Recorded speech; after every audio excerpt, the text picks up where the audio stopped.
Bienvenidos todos a la Junta de la Mesa Directiva de jueves, junio 18 del año 2026. Good evening, everybody, and welcome to the Cabrillo Unified School District Board Meeting, Thursday, June 18th, 2026. And we are going to start. We are going to call public session to order, which I did, and then roll call. Rosie? Lisa, Here. Pete, is not here yet. Brianna, Here. Mary Beth, Here. and Carmen is not here yet. Thank you. We have quorum. Okay, thank you. Now I will start with the Pledge of Allegiance.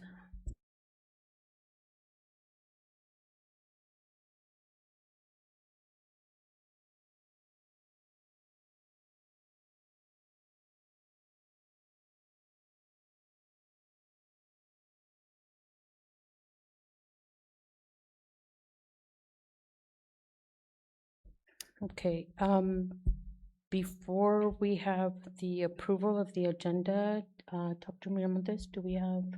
We'd like to pull item D off the consent calendar, or the general business calendar, my apologies. Item 3D. Okay.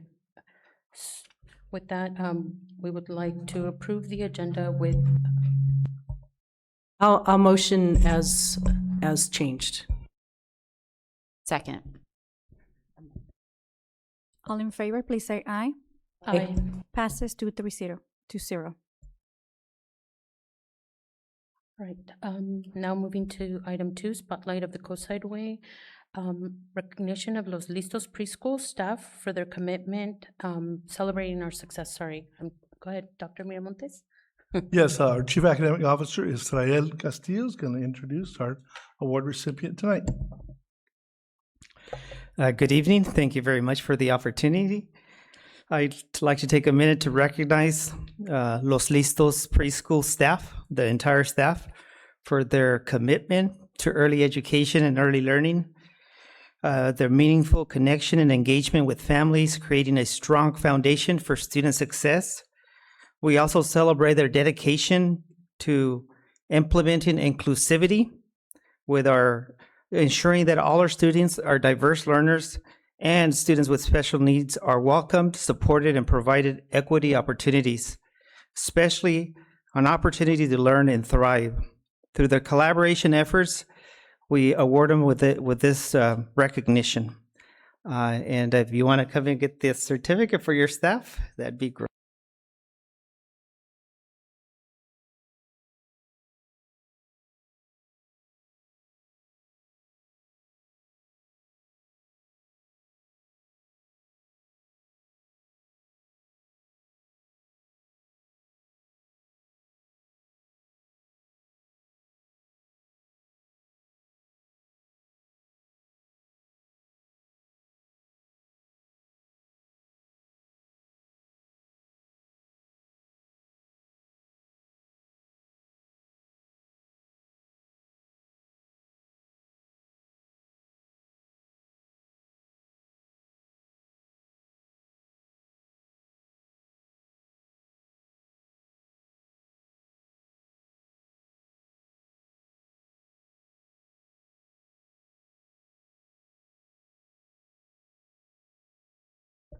You guys are ready for me? Good evening, everybody. My name is Graciela Kravenschmidt.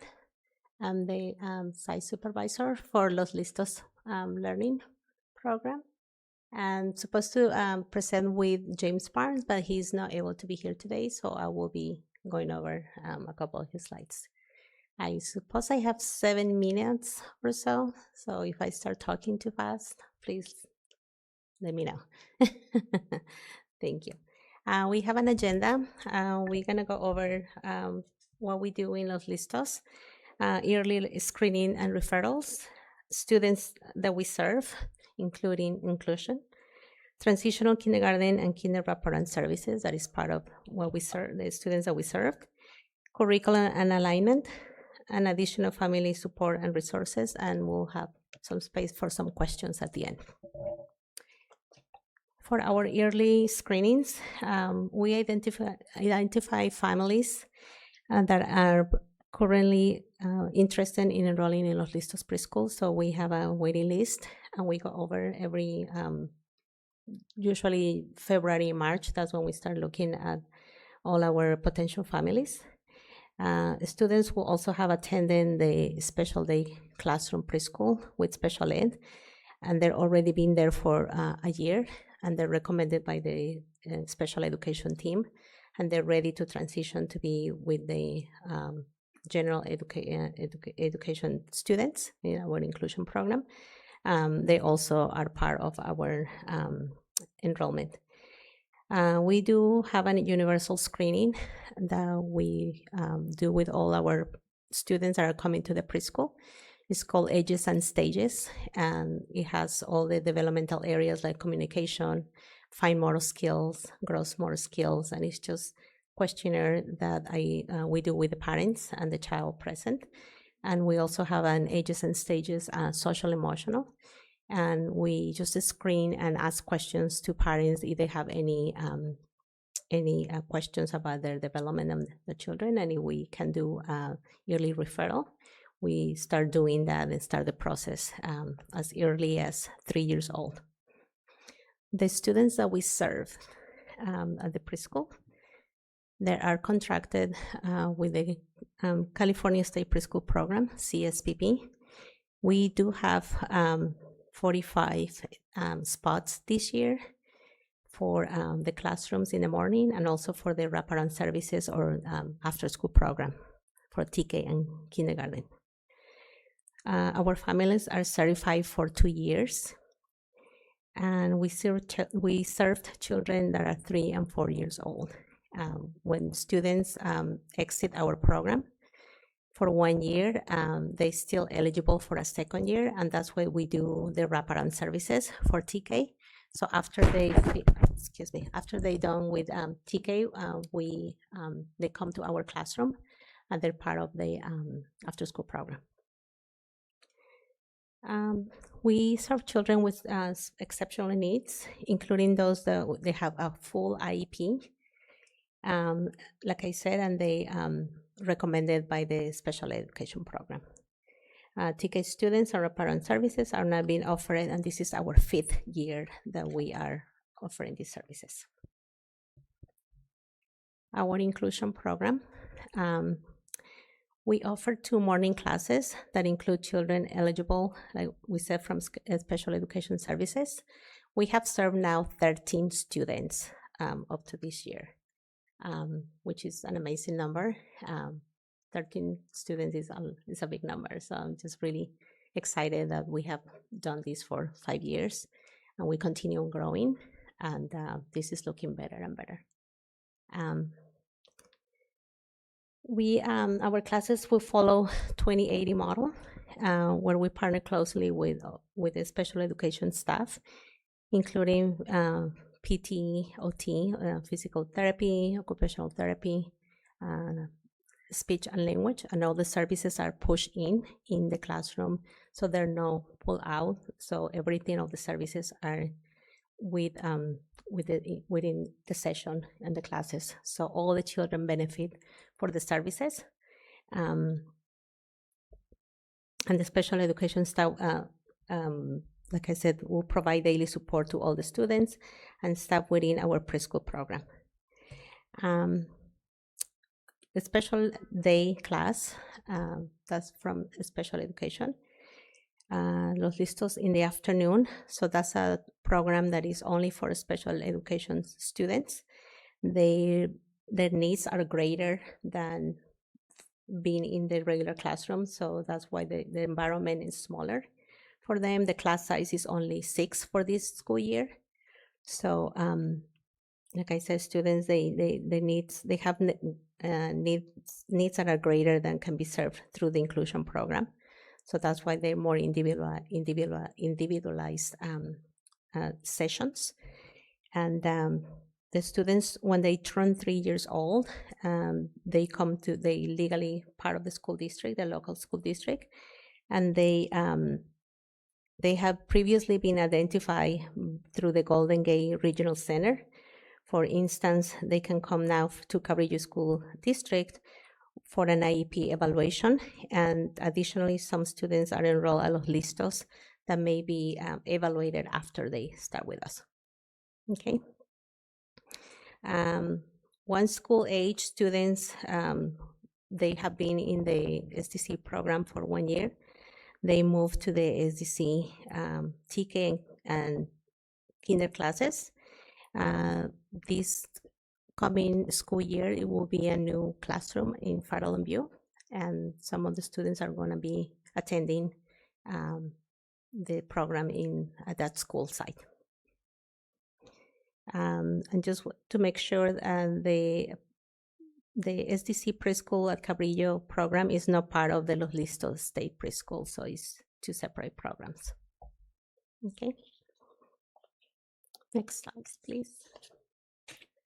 For our curriculum alignment and assessments, we use the Desired Results Developmental Profile, the RDP's assessment.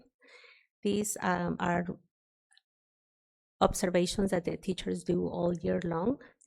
We do report to the state twice a year, in the fall and in the spring. And teachers work together with all these observations, and they look through the results, and they see the areas the students have more needs, and they focus, during the fall we sit and we discuss what are the areas that are lower in the observations, and we focus on those areas to provide more intentionality and make sure that the areas that need more attention, the teacher are doing the planning and set up goals, like I said, in the fall and then in the spring as well, to make sure that the students are covered in all the areas. We also do the California Preschool Learning Foundations through the state.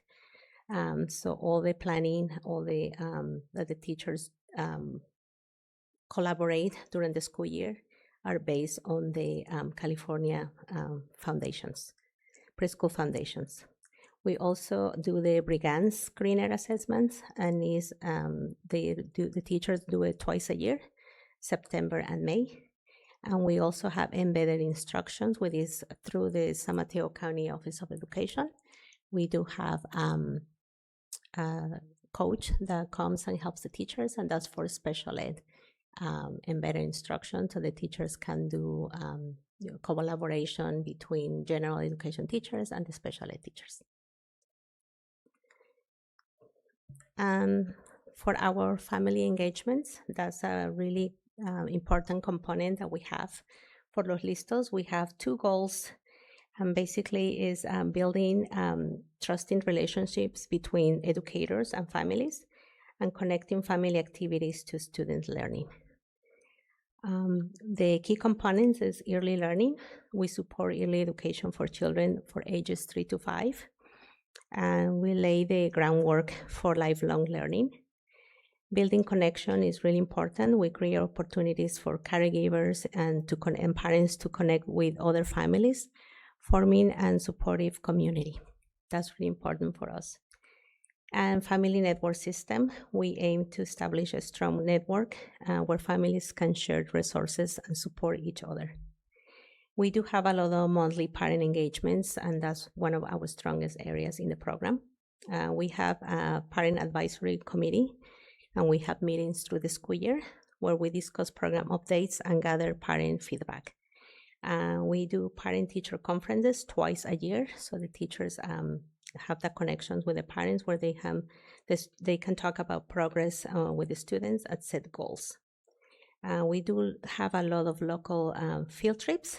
Some of them are walking field trips, or during the fall we do pumpkin field trips when teachers connect all the things we are in our community. They make all those connections and learning together, and we try to have the parents be involved in these field trips. We do have community breakfasts and through the school year, and this is to build community and share insights informally, but the parents can also build connections among themselves. And we have family workshops through the school year. We provide sessions on various topics and to support families' needs. Okay. We do have some pictures in there. This is our class last year, class of 24-25. You can see some of the pictures in the slides. It was great. We have about 24 students that graduated last year, and I hope that this year some of our board members can continue attending to our celebration next week, a week from today. And we have some other pictures in the next slide. So how you can see the children just building connections, building community. They don't see differences among themselves. Our students with exceptional needs love being there, and it's just great. I invite you to come over and come on and visit the classrooms, and you will see all the work that our teachers do in the classroom. Thank you. Any questions? I want to start because I That's right. always really admired all the work that you guys have always done. And every year you just seem to get better and better and keep growing and growing. So I want to congratulate you. You've been here since the beginning when you weren't even, you guys weren't even credentialed. You were just a little classroom sometimes here at Cunha and other times just in Hatch. random places. And you guys have really, really grown, and it shows. And I just want to say thank you. Thank you for your dedication. Thank you for all your time. And thank you for supporting all the teachers, because I know for a long time you were one of the only teachers. So it's so nice to see it grow. So thank you. I just have a few questions about the waiting list number. How many, you said there's only 45 spots available. How are you able to put all the kids in, or do you have a really long waiting list?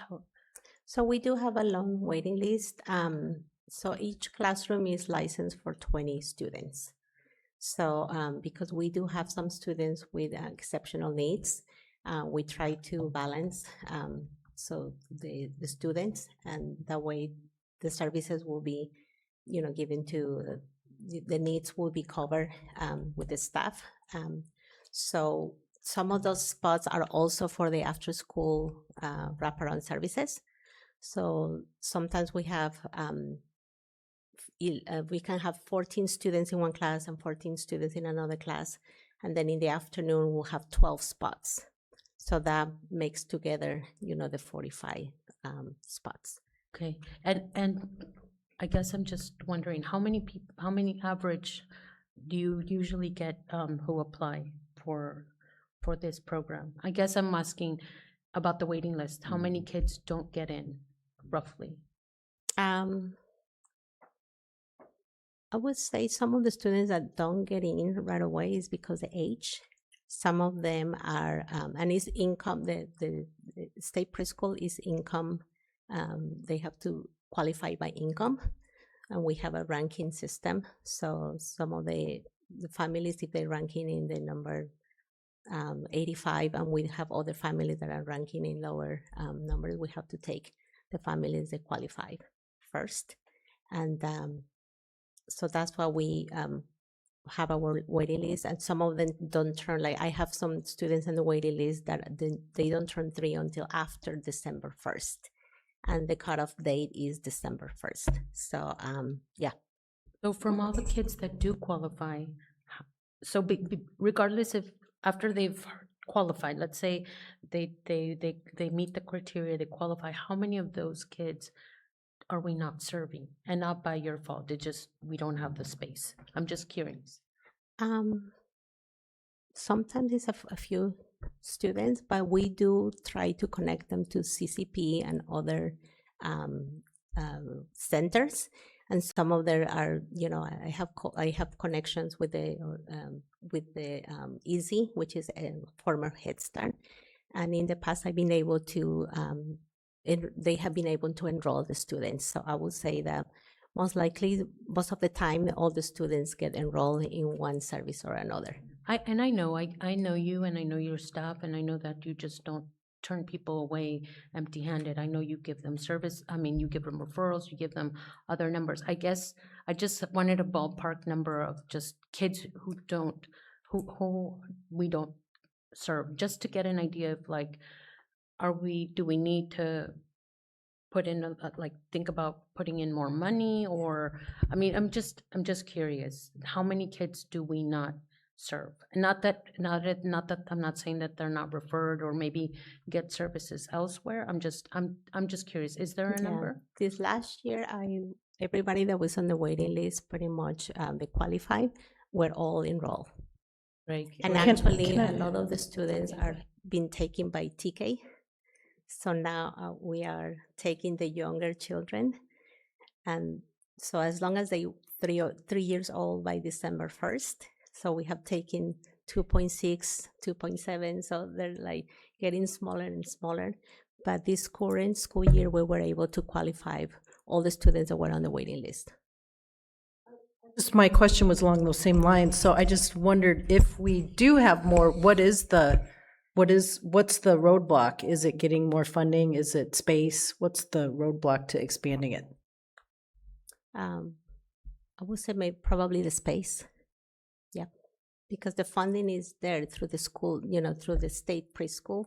So you could get more funding if We we just need wanted. probably more Right. classrooms and more staff. And is it better, before TK, I assume, were you turning more away? Because it's basically like instead of taking 22 new kids, you can now take the whole class. Has that helped with the waiting list? Can you? Now that we have TK, right? So you don't have them for 2 years, you're only having them for 1. Yeah. Does that help take pressure off the waiting TK list? has definitely helped because some parents don't know that the students are eligible to go to TK. So they come to us and we don't have the space, but then I look at the age and I say, oh, your child actually qualifies for TK. So I also help them enroll for TK because, like I said, some families are not aware that their students can be eligible for TK, and that was the case this year. I have about 5 families that wanted to come to the preschool, and I realized by the age they were eligible for TK, and they're all enrolled in TK now. Thank you, that's awesome. Thank you for that. And then my other question, you said you have them for 2 years, and I just was curious a little bit about the after-school program. So they go to TK, and then they come after school for how long? So when the days are short, for the first 8 weeks, they come from 11:50 up to 5 o'clock. And how do you see them? Because I think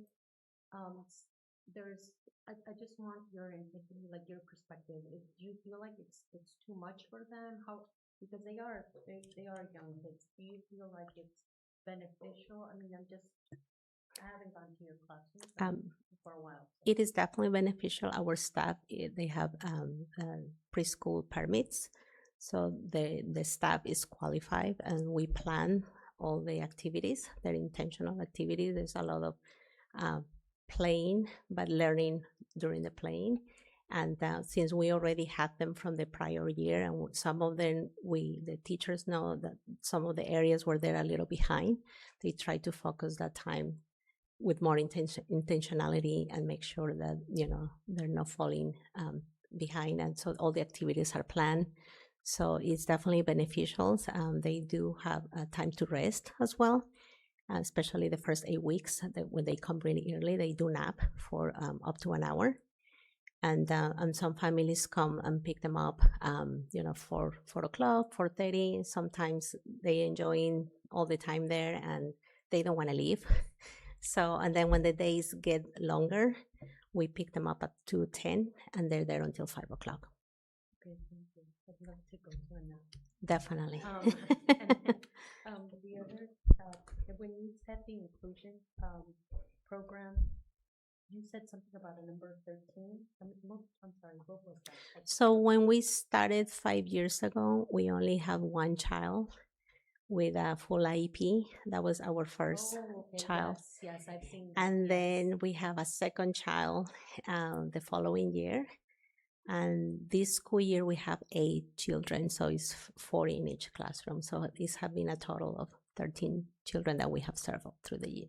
And I have to say, like, thank you for doing that for those kids, because if it wasn't for the teachers, the patience, and the dedication, these kids would not have that experience. Yeah. And would be secluded to very, very little interaction with their peers. And I've seen it. I've seen you guys have done amazing jobs in the graduation, just keeping them all like in line and just having them all participate. And you guys are super patient. I just thank you so much for doing that. That's amazing. And then I'm almost done. And then just really quick, what's the class size? Teacher per, you said like 12 kids per teacher? And how many teachers? do So you have? this year we have 15 students in one classroom and 14 in the other classroom. And we have 2 general ed teachers and 1 special ed teacher, preschool teacher. So that means 3 teachers. And then we have 4 paraprofessionals. So Yeah, you definitely because do. some of those kiddos do need like almost one-on-one. So we want to make sure that everybody gets, the ratio and all the needs are met. You mentioned about a new classroom and in Fairmont View. Could you mention, do you see, because I know that was one of the things I was a little concerned in the past. How is the collaboration between the district, the teachers with these kids who are going to be, hopefully moving on to their classrooms with you? I know at first, because Los Listos was a little classroom that nobody knew, and now it's growing. How do you see the collaboration, especially so that the kids are even more prepared, not just socially and emotionally, but more prepared and guided by your staff? I think the collaboration is in progress. Okay. But what I have seen in these past 2 years is amazing. We have an exceptional team from special ed, and I feel like things are happening. There's a lot of work to be done still, but I would say the collaboration is great. The communication among the teachers and all the specialists, like I said, the OT and PT and the speech and language therapist. I can see a lot of collaboration happening. The teachers are comfortable asking a lot of questions about the goals that need to be met. Something that took them a little while to understand, but we're doing a lot of professional development where teachers are learning how to read all those IEPs and making sure that they know how to approach the goals, and then doing all the collaboration planning together with the team, which is sometimes a little challenging because of the different schedules. But we're trying to find the right times and give them the support that they need in the classroom when with some substitutes, so they're able to do all that collaboration together. But it's still in progress, and I feel that it's going in the right direction. Thank you. I guess, yeah, I was always wondering about the component where even though the kids didn't need IEPs or weren't flagged as any special needs, but were behind in some specific area, because we are in the same district, if it's not like we're a private, it was a private little school and then they're coming from a private school, but it's a school that's within our district. And I think it's so important that early intervention, that's the key. And one of the things would be how, even though you don't know what teacher or class the student will be in, but if there's something that you feel like, okay, I need to let the future teacher know, like that's the communication that I would, I think I'm not an expert by no means, but I think that would, that's super, super helpful, just because I think it starts with little flags that we need to like address before it gets to like, oh, what happened? And we can't take that time, right? So we have to be smart about it. Thank you so much. And I just want to commend you on your family engagement. You guys do such a great job involving the families and involving just the community, not just the parents, but uncles, aunts, and just when you go to when you go to the graduation, you almost think that they're like graduating from high school. I mean, it's such a big deal, and the parents and the families are there to support them. I just want to commend you for that. I think, and I just hope that we, as a district, by communicating more with the teachers, maybe we continue also that family engagement, and it doesn't stop at Los Listos, and it continues on. So thank you for everything. Thank you. I have a, just so I keep thinking I understand the program, and then I'm like, wait a minute. So there's Los Isos, which you are, I'm going to say you're running. I know James Barnes, but like you're running, and that goes until like 12:15, 12. So the two classes that we have in the morning, they go from 8:30 to 11:45. Okay, 11:45. And then it says, then after that it says following Los Listos from 12:20. That's the special day preschool, which Megan Coates runs. And that's a different classroom. as Right. well. Okay. Yeah. So you It's have Los, separated from, yeah. yes. Okay. So you have Los Listos in the morning. Megan Coates has the special day preschool in the afternoon, but 2 mornings a week, some of those students are in preschool at Los Listos. No. Oh, no. The Okay. students are in the morning. Yeah. They're 5 days a week, from 8:15 to 8:30 to 11:45. No, those special day preschool. Yeah, so let me try to explain here. So we have fully included special ed students in the regular preschool program. That's with their IEP. They have a least restrictive environment, and then students that need additional support, those are separate students with Miss Megan Coates in the afternoon. And they're So only 6. the students that are in the state preschool in the morning as part of the inclusion program are there 5 days a week, 200 and something days a year, 200 days a year, per their IEP goals. So then the special day preschool is only in the afternoon. Okay, and sorry I'm asking you, it's just on it's here. okay. So And it's only 6 students, and I that's said they 6 have students. greater needs, so that's why they have to be in a more restrictive environment and in a smaller group, Okay. so they can get all their needs met in there. I swear you said that something 2 days a morning, 2 more. Okay, we offer 2 morning classes that include children eligible for SPED.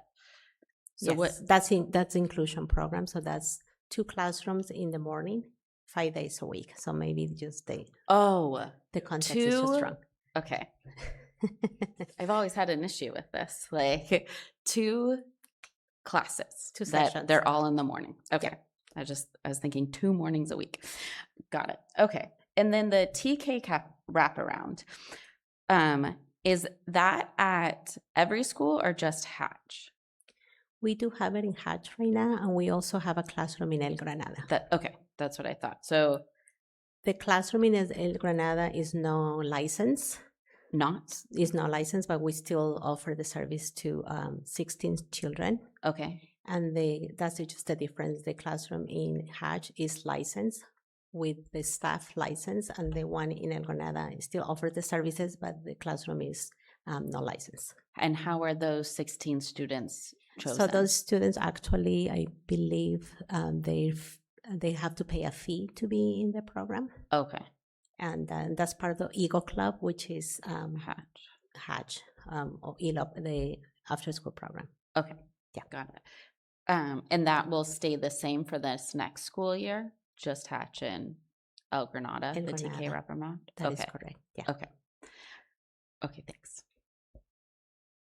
Thank you for your work and for presenting. A couple questions. What's the source of funding on this? Is it from the general fund, or does it come from state funding? And then the California State Preschool Program, you're certified through that. Does that come with funding to be a part of that program?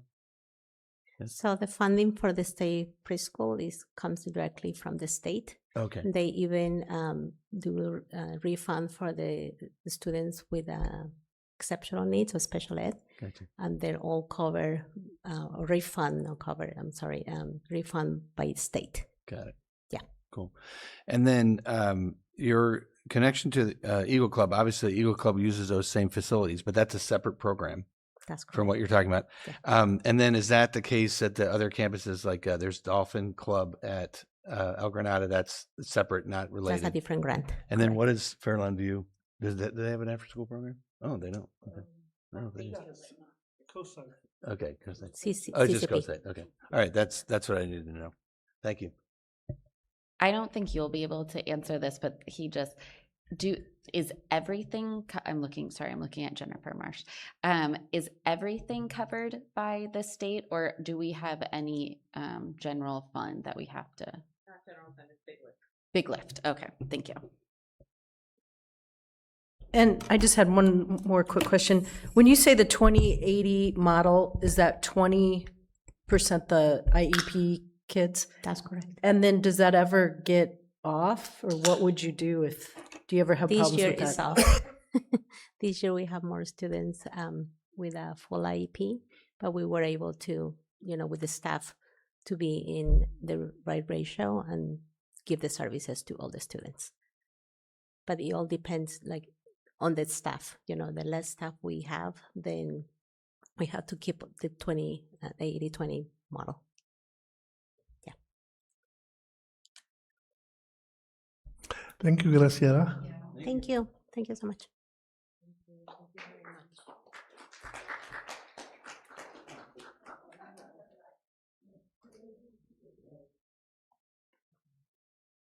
All right, moving on, item 3, general business. 3A, the approval of the 2026-27 local control and accountability plan known as LCAP. Dr. Member, this is an action item. Yes, but before we do that, can we just recognize that Board Member Daniels and Board Member Cernica came in prior, because they weren't part of the roll call? So just make sure that's noted. Thank you.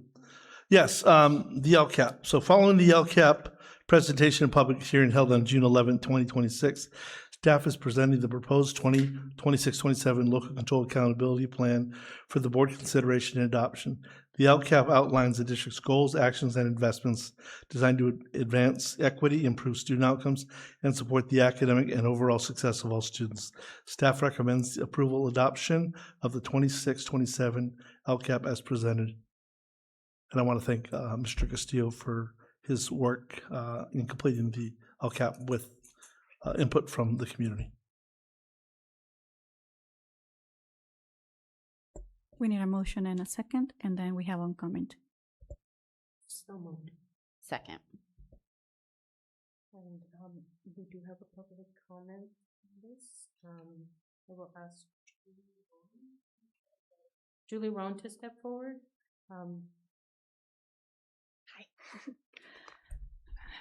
This scares me. This microphone. Can you hear me okay? Okay, cool.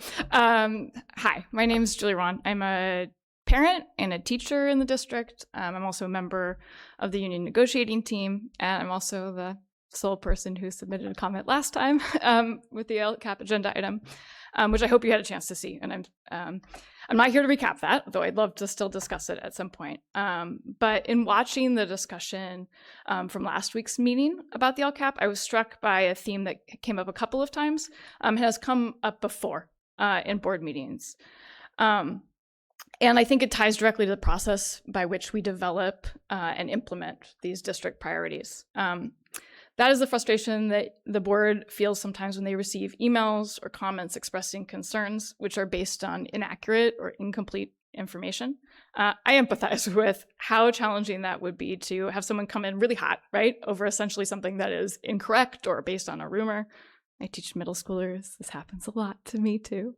But it occurs to me that just as it is for me as a teacher, when that situation is happening frequently, it's an indication that something's breaking down in communication.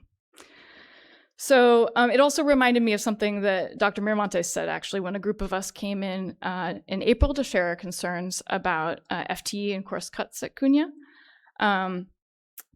Dr. Miramontes, you commented that maybe it would have been a good to come in earlier to a faculty meeting to discuss the rationale behind these changes. And I thought that was spot on because that would have allowed us to have a conversation and potentially clear up some of the misunderstandings on both sides. And it would build trust at the same time. And a natural side effect, I think, of that proactive face-to-face communication is that the board is much more likely to get comments that are grounded in facts. And that just makes the conversation moving forward more productive, right? So I'm just here asking for more of that moving forward. And I think we have really good evidence that this works when we do it. For example, I heard really positive things about the way that teachers, administrators, and DO leaders came together to develop new bell schedules for the elementaries. Early this year, Mr. Castillo came to our science collaboration, and that was awesome. And we learned more as a team about how curriculum adoption works. And I think hopefully that you learned some about some of the concerns that we see on the ground with our struggling learners and how that kind of fits into the LCAP goals, right? And general goals for the 30 district. seconds. So even as a member of the bargaining team, I think we've made more progress because we're collaborating and listening more.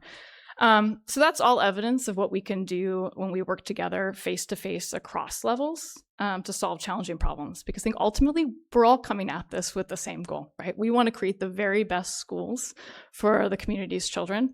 And so please take us up on that offer. You have teachers and site leaders who really want to collaborate with you.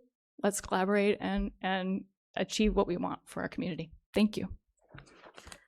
Thank you, Julie. Thank you so much for being here. It's a pleasure meeting you, and thank you for your time. Now I'm going to open it up for board discussion. Anyone? As a reminder, probably. So this is our we have one more year, and then we kind of redo the LCAP again. It's a 3-year thing. When and how do we review and like what our goals were and how well we did before creating the new goals? What does that timeline look like?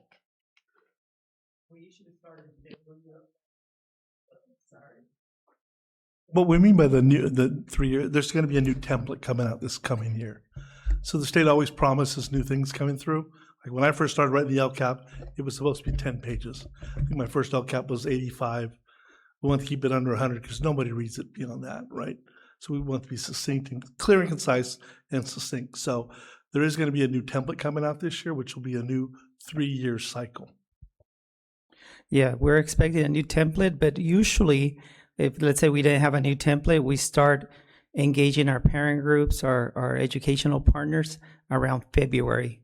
We can also start in January, but sometimes there's not sufficient data. So as we're engaging, you need some data.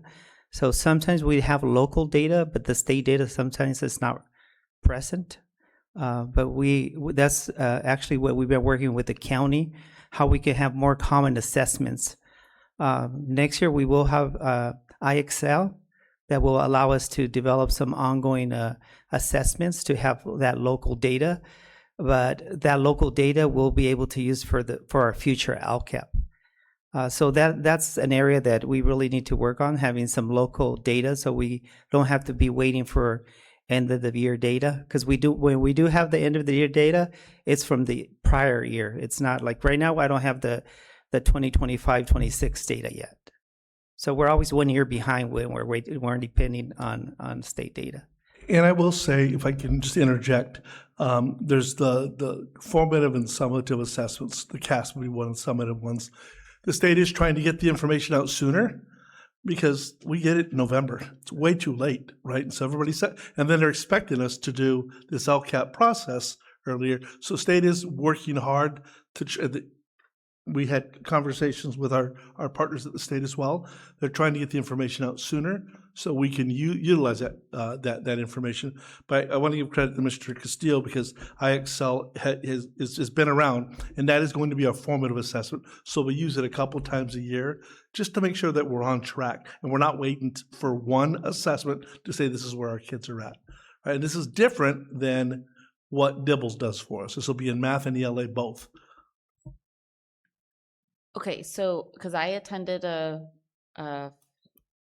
let's say it was in February, I don't remember. Like as a parent, I attended a LCAP input session that Deanna was hosting. But us, like as the board, okay, so because now I'm looking at the 100 and whatever pages. Last week it was easier to see, but like goal 1, let's see, yeah, strengthen early literacy and mathematics instruction. Okay, I guess that would go with like IXL. So I'm like, is there a mid-year point? Like, hey, this is how we're doing on these goals. Are we on track? Like, how are we going to be told where we are on each of these goals as they're moving forward? Because I would imagine the ultimate goal is that, well, probably there's like the ultimate goal is 100% of everyone is doing amazing. But let's say like one of our goals is a 5% increase. I can't remember exactly what, at what, on what? Both on ELA and math. So when do we know how close we are to that, to like, is that attainable? Are we doing our job? Is this working? We did share the mid-year LCAP presentation, and that had a lot of strong local data. So we can look at that local data and make, I don't want to say assumptions, but gear ourselves to see how close we're getting. Another thing that we've noticed is sometimes our local assessments with Literally 8, which with not Literally 8, with what's the name of that? Yeah, Devil's 8. It's not really considered an ongoing assessment. It's more of a screener. So I think that's the downfall with that as well. We can't look at those assessments and try to compare them with the state assessments. So as Deanna Tower is going to be leading the work with in the area of curriculum instruction, one of the things we want to build out, and I want to go slow about this, and we want input from teachers on this, is one is like definitely district benchmarks at least 3 times a year. This year we might not do 3 times a year. We might just do fall and then February. It's hard to do that last one, but it's nice to have that last one. But then kids are over assessed because they're doing the CAS testing and this. But if you don't have a pre and a post test, right, then it becomes difficult to compare. But one for ELA, one for mathematics, and then writing prompts. How do we know our kids are really writing if we don't have writing prompts in all areas, in informative, narrative? So there's some work to be done. But we want to make sure that we're doing it. And it's nice that we're going to be doing it with the mathematics piece now. So we'll start with that. We'll bring in the ELA at the elementary levels. And then we want to work, I know, Mr. Grissom, we've talked a little bit about how do we get the writing piece, both at the high school, at the middle school, where all kids are writing in all areas. But not just writing, because I know they are writing, but how are we assessing these to make sure that there's progress moving forward? Well, IXL, what grades is that going to be covering? It's for all grade levels. TK to 12? Yes. Okay. And there's also opportunity, like if the board is interested, like in an opportunity, a session to look at the goals after we write them to see how we're doing and how we're progressing, and to learn more about the LCAP as well. There's opportunity from the county where they also come in and elaborate a little bit more on what the LCAP it all means and how we're supposed to be targeting those 3 groups that I mentioned over and over: our low socioeconomic, our English learners, and our students with special needs, and our foster youth. So it's so important to realize that even though the LCAP it's a big document, there's specific funding that is to target those small groups that have been year after year for many years struggling. So we have to make sure that we set some priorities aside. Doesn't mean that we don't concentrate on all the students. We concentrate on all the students, but we have to be strategic when we write the LCAP to ensure that, for example, the LCAP came back to me because I wrote broad goals for all students, but then they asked me, well, where are the EL students and where's these students within that? How is this a good use of funds? How are you going to be able to cover these 3 identified groups? They being the county? Who was they Yeah, that asked? the county office, Okay. yeah. Okay, thank you. So just a couple questions. The first one is I would appreciate at some point when there's bandwidth to have an assessment or an evaluation of our assessments So to get a rundown of how do we assess the grades, what are the various things that our students are experiencing, so we can have a 10,000-foot view of how all that works. Because I feel like I hear numerous different assessments, and I'm not always clear on how those are used or how they fit into the big picture. So somewhere down the road, that would be helpful. And then I wanted to ask one question I got from a Hatch parent to talk a little bit about, or if you could expand on a little bit on how class size fits into the LCAP. So I see language on instruction, and I wasn't able to answer that. I went back and looked, and so I was just wondering, is there something specific related to class size, or is it general, or how do we look at that? Yeah, we do have extra teachers that we use some funding from the LCAP to pay them. So basically, when they pull their small groups, it allows the classes to get smaller. There's opportunity for that. And we have literacy TOSAs, ELD TOSAs within the various sites.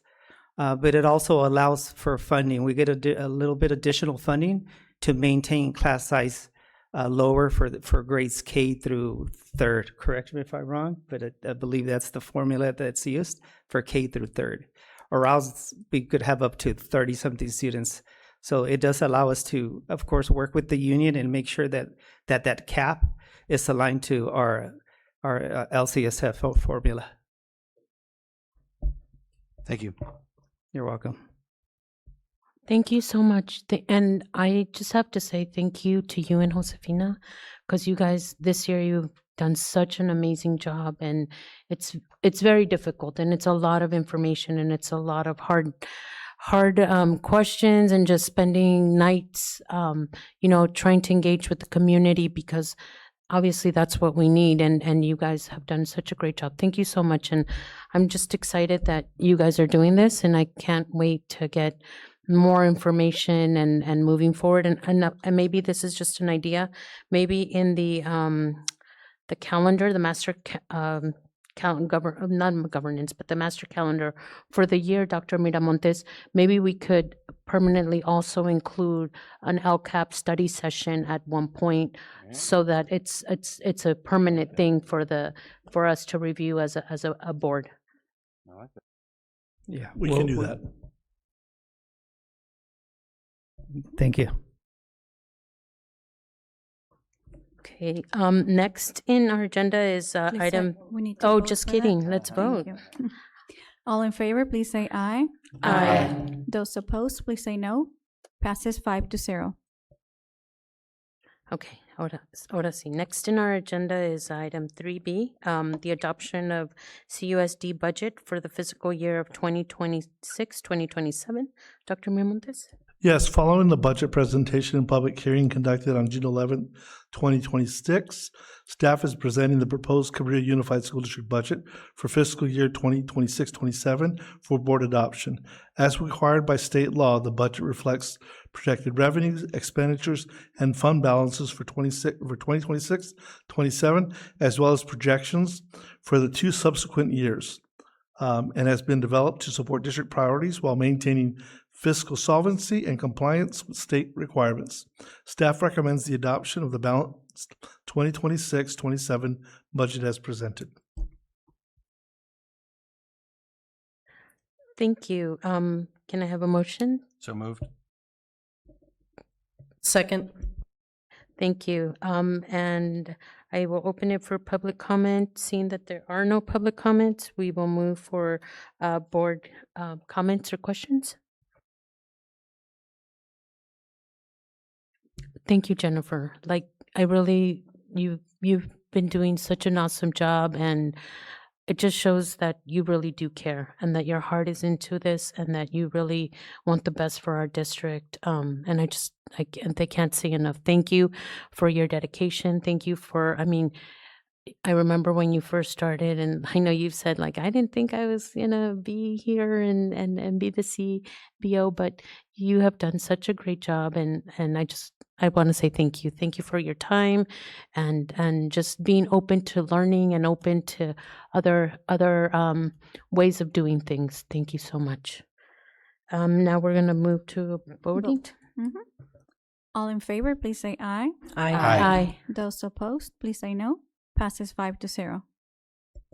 Next is item 3C, the approval of the school meal service agreement with Ordo Inc. for vended breakfast and lunch services for the 2026-2027 school year. Dr. Mamontes? Super excited about this item. This item requests approval of the school meal services agreement with Ordo Incorporated for vended breakfast and lunch services for the 2026-27 school year. Following a competitive RFP process, Ordo Incorporated was selected as the most qualified proposer to provide meal preparation, delivery, menu planning, and related nutritional program support for participating CUSD schools. Staff recommends the approval of the agreement, and Lucas Kuzak from Ordo is here this evening to answer any questions that the board may have. I do want to thank Stephanie and Jennifer for leading that, and I know Brianna was on the committee as well, so thank you. Okay, I'm gonna open it for public comments. I'll make a motion to Oh, approve. sorry, thank you. I'll second it and open it for public comments. Seeing that there are none, open it for board discussion. More, I guess, as a reminder, but in the fiscal analysis, so I see what like the offset cost, I shouldn't say offset cost, what the state gives us per lunch or per meal, but I know that the actual meal cost will be above this. And I was curious if we had the breakdown of what this actual, the breakfast and the lunch price is by Ordo.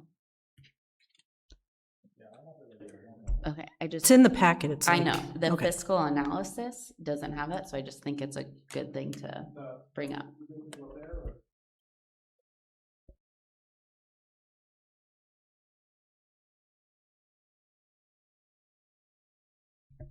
The pricing is $4.20 for lunch, and then let's see here, $2.20 for breakfast. Sorry, wrong, I had that reversed. How much did the state give us? For lunch? Yeah. Or for together, for lunch? For lunch, yeah. And this is costing us $4.20 per lunch. I mean, there is other costs in the food service department, staffing and such. So it does offset the cost of the meal, but not the entire cost of the program. Do you think I think it's been about $300,000 that do you think it'll be about that same from That's what we're projecting at this Okay. point. I mean, we're hoping that with Ordo, we have an increase in meals in Oh. serving. Okay, Come on oh, up. yeah. You can have the mic. And who are you? Stephanie Modena, the Yeah. food service coordinator. Yeah. So we're hoping that if the kids see the quality of the food, that the average daily participation of student participation will increase, and then we will get more reimbursement. Not hoping, expecting. I heard it was good food there. I mean, this was my vote, which didn't matter. It was all blind. But shoot, that it was good food, though I was very full that day. Okay. The price per meal, what we get, food services cost, oh yes. One question we had was, and I think you said we only have one student who is required to have A special diet. a special diet meal. Was that price inclusive of us if we had the special request, or was that a different price? According to contracts, it Okay, same perfect. price, yes. Yes. Okay. Thank you. Same, it would be the same price. I don't know if this is like a little off topic, but does I know that the quality of the food is better and the daily participation, but I've also known as a parent that sometimes it's when they're younger, they don't want to eat. They just rather play. And then also when there's schools that they're like the high school, it just takes them longer to like serve the food. So sometimes the kids just don't even bother, or, so I think that's, do you see that also as like a problem as well? One thing that I do see is the bell schedule. El Granada, at Hatch, they play and then they come in to eat. At El Granada and Fairlawn View, they eat and then they go out to play. So there is a little bit more, I want to run out to play and not, I need to eat. I just came from playing. But yes, the higher participation is probably in the younger grades, and it starts to like taper off around like 4th grade. So we're trying to also encourage the older kids to, hey, this is better. School food has a stigma. So we're trying to release that stigma. And I'm just curious, what do you do with all the extra meals? So we have a contract with Coastside Hope, but because the heated meal and the keeping of, we don't give them any heated meal. So anything cold, we donate to Coastside Hope. We give any of the non-heated meal, nothing that's going to perish or needs to be at a certain temperature. Do we not use it for like our after-school programs? At some schools, yeah. Okay. They come in. Like for the Utilize it. tutoring and because I think that would be also something very beneficial. Mhm. I'm anticipating I will get this question from somebody. Will this arrangement impact the fledgling salad bar at the school at Fairland View in El Granada? That was like a parent-initiated thing. I don't know. Fledgling. No. It's It's- fledgling. Is it full fledged? Is it It's- okay? Sorry the about. kids I didn't mean like to be it. insulting. Yeah, no, I think that was one of the first things I talked to Jennifer about is how do we provide other options for students? And I noticed that we had some salad bar pieces there. So I think we started a pilot with one of this, might have been El Granada or Fairlawn View first. Yeah, and then we made, Hatch has it too. Yeah. So we made the move over to all the, I think they came after Easter, right before Easter. Yes. But we one is we have to staff it, make sure we had staffing, right?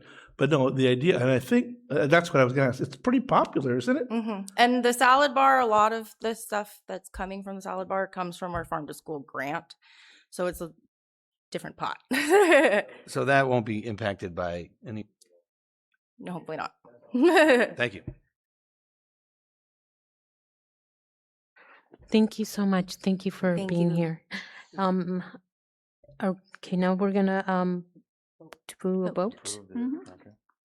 All right, all in favor, please say aye. Aye. Say no. Passes 5-0.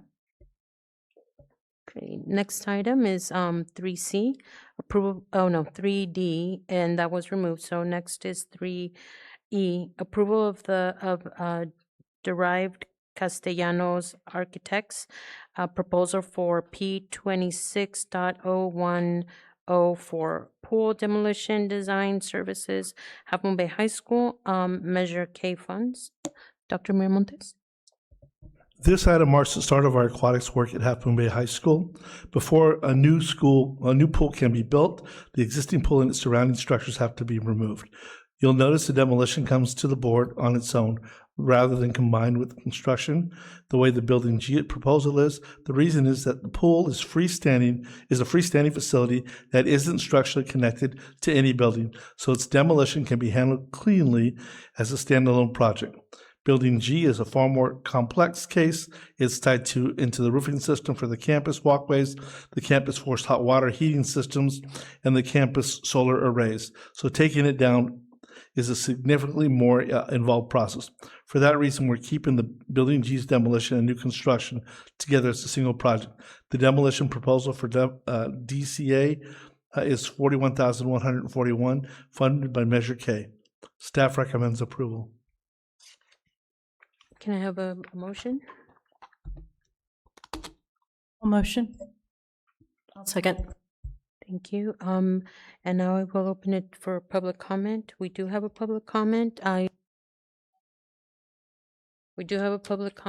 will ask Reamer, Mr. Reamer? I can't. Kurt. Oh, I didn't know if it was a V or. I think that's for a different one. Is that for G or is that for? It says for 3E. Okay. So I think it is for Sorry, this I one. misread it then. I was really wanted to talk about G. I mean, this is related. I can wait till then and have comments if that works for you. Yeah, we can. Thank you. Okay. Seeing that there are no public comments, we will move for board discussion.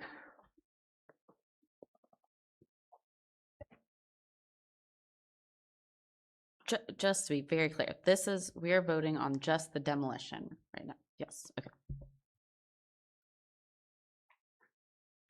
We can move on to a vote. Rosie? All in favor, please say aye. Aye. Those opposed, please say no. Passes 5-0. Next is item F, approval of the Derive Castellanos Architect proposal for P26.022 for Building G design services for Half Moon Bay High School Measure K funds. Dr. Miramontes. Yes, this item is the design of a new building G at Half Moon Bay High School, a two-story classroom building of roughly 22,000 square feet that will replace the existing building G. It will house general education, special education, resource and career technical classrooms, along with offices and support spaces. The proposal from DCA is for the design services at a fee of $2,330,000, $577, funded by Measure K. Staff recommends approval. Thank you. Can I have a motion? A motion. I'll second. Thank you. And now I will move it for public comment, seeing that there's none. Board discussion? I am going to support this measure, but I wanted to just talk about how my desire that we handle this process differently going forward. I'd like to be informed of these types of decisions weeks in advance, even if the information at that time is incomplete, so that I can do research and seek input from the community. So I'm going to vote yes tonight on this particular one because I have assurances from Dr. Miramontes that if I get feedback from the community that there are issues or questions that I should ask, there's still time for us to make changes. But going forward, these types of things, just have a request that we get them farther in advance. And I want to know what oversight mechanisms will be in place to ensure staff input is continued during the design process. I know that there were some meetings previously, but I think that whatever the official design comes in with, that the on-site staff continues to have a say in it. Drew? That has been our practice, and then we intend to continue doing that. I've mentioned this before, and this was before you. The previous construction at other schools, what is in place is not exactly what happened in the committee meeting. So I just want to just reinforce that it's important that our current staff, I guess part of it is I would love to see the notes. I don't know, just yes, that's what was said. So, and we can provide that. We're getting way down to these, but I want to be transparent. I just want to make sure we understand this. Drew's presentation in the past has included meetings with teachers when we did the facilities master plan, and then also the design phase. And now we're getting into the schematic. Mm-hmm. My understanding is now we're getting really into the detail, where if you ask a science teacher what they need, they're going to need something different than a gen ed teacher. And we don't want to build science labs in a place where we're not going to have science labs, right? So we will definitely ask teachers. One of the things we do ask is, and staff members, because some of these are also specialists that work in these other offices, but we're definitely going to have, Drew has done a practice of recording his meetings, so that those are also recorded and can be typed up. But we can include a link to those in presentations as he's going through, just so the board sees the ongoing minutes moving forward if we need to do that. That would be great. Thank you. Yeah, the other thing I would just add is that's going to be very important in this particular case, because when we were having discussions around building G, we actually weren't looking at anything. We had a bubble map, and we were basically just listing out programmatically how we imagine the building needed to work, what services need to be connected with each other, things like that. So even when we come back and we're starting to look at more concrete descriptions of things, we're going to have some more detailed discussions around that. That being said, we've got posters and things that are ready to go up when school returns of one of the groups that we had that we were meeting with was the standard base classroom group that was just determining what is the basic design of a classroom so that we had a foundation to go from, so that as you have more specialty classrooms that go in different directions or might have different needs or code requirements or things like that, we still can refer back to, but this is the basic design. This is what the teaching wall looks like. This is where the electrical outlets are going to be.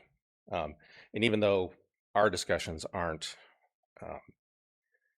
around furniture is not a building, it's kind of a different discussion, we still included those in the discussion so that teachers could see. I think we had 3 different layouts with 2 different types of desks of how 35 desks could be oriented in the classroom. And the 2 samples that they provided, one was, if you know the way the desks look at pillarcitos, where they're kind of trapezoids that can move around together, and then another version where they were square desks.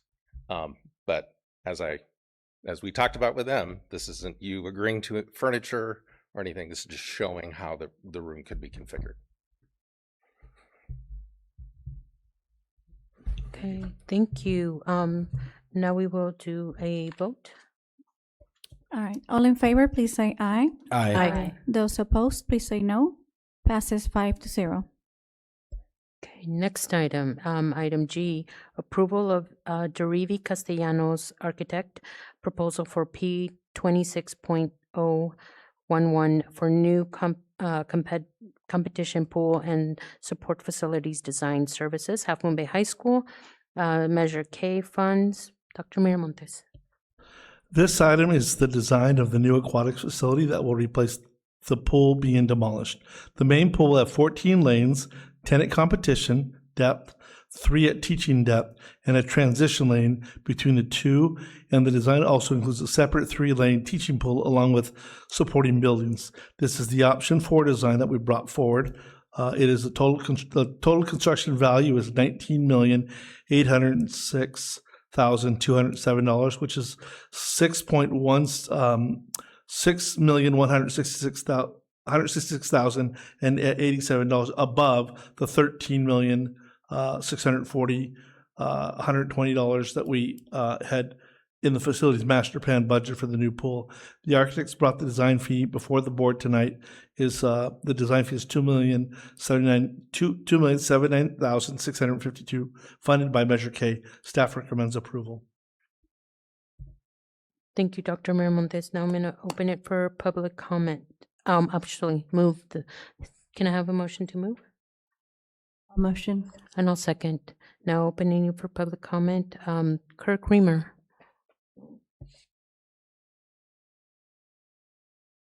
Good evening. Thank you for the opportunity to talk about this, and I congratulate you for being at this point. You're moving forward with this with a plan to redo the pool. This is fantastic. I applaud you for doing that. Biggest message I have is please think big. This community needs a better pool for the whole community, not just the high school students, but everything you do will benefit the community. And if we can do a little more, it's even better. I understand the price just went up to get the large pool and the small pool, but I want to encourage you to talk about this, make it very public, and ask the community for help. Now, I sat where you trustees are now a lot of years back, and you may know the event center. Let's see, somewhere around here, right? Most of the people in the community know where the event center is and know what it is and think very highly of it. When I was a trustee, we only contributed $3 million to that project, was a total was like $15 million. And that's because a community member, in this case, one that really wanted to see this happen and had the resources, brought the event center to what it is. It's very possible to do this again with an aquatic center that serves more people in a better way. And we're a coastside community. You've heard it all. Everybody needs to learn how to not drown out here, correct? And what we can do to enhance the health and fitness of our whole community is to make a pool available to everyone, not just people who have a lot of money and can drive over the hill or drive 20 miles to do their lap swimming. We can do this. We need to ask the community. We're at the point where we want to be very public and very persistent and pursue this. I represent the Friends of Half Moon Bay Parks and Rec. One of our biggest goals over the last, well, really 30 years, but let's say 10 years, is to push to get the pool enlarged and renovated. You've started on this. This is magnificent. Let's keep this momentum and build it. And that's really what I want to say. You know, we're an island here. We need to have facilities that serve our community next to the ocean. If we ask for big things, we're very likely to get it, which means when you sit down the plan, I'm delighted to see the possible overlap or encroachment between the building G and the sites there, because doing more with a second pool for the community is 30 maybe going to seconds. push things a little bit more together. You're doing a 2-story building G, that's great. That's a smaller footprint, more room for things that are at ground level. These are all good directions, and I know you're just starting the design process, but I just want to emphasize, think big. Think of what you really want, and then we can ask our community and see who steps up, whether it be county, state, federal, but I'm thinking maybe people in this community that have resources because they live here. They exist. It's not a pipe dream to think that somebody will step forward to do that. Think about the event center. One other thing about it. You ever notice the wording on that? It says Boys and Girls Community, Boys and Girls Club, and CUSD. Now, why is it Boys and Girls Club on top and Cabrillo? You wouldn't believe the debates we had about who goes first there, who put up the most money, because the naming of that was very big. Naming comes with a price, and we should think about Can that you boldly. wrap up your Maybe this comment, please? aquatic center has somebody else's name on it, but the district also. And things like that can happen if we just ask. And please be vocal, be public, ask for help. Friends of Half Moon Bay Parks and Rec stands by to help any way we can, to help attract funding, to help work with donors, to help bring money towards this. Tell everybody you know that we're going to do something Thank big, you. and let's see what happens. Yeah. Thank you so much. Thank you for being here, Mr. Reamer. Thank you. Thank you. Bye. All right. Now we have any board discussion? If it please the president, I did submit a card, but I neglected to put the item number on it. May I make a comment regarding the pool? You, Jesse Schick, yeah, for item 4? for the pool, regarding the pool.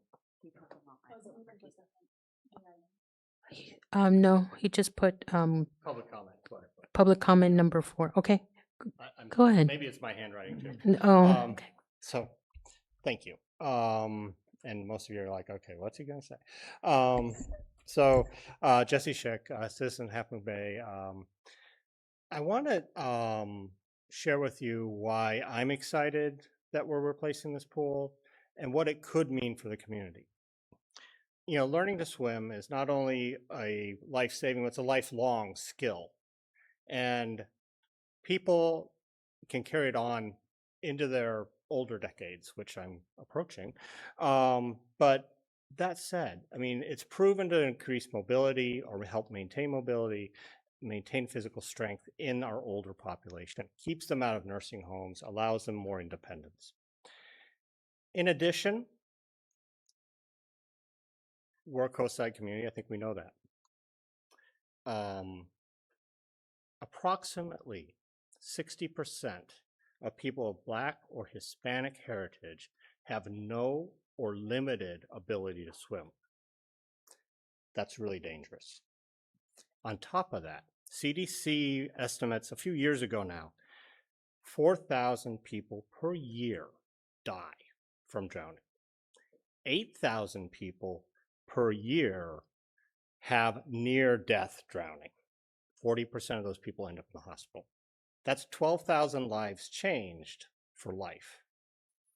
In approximately the hour we've been sitting here, at least one person has had a near drowning event somewhere in the United States. Now, maybe it's not today, but we just had 2 young ladies drowned off Santa Cruz.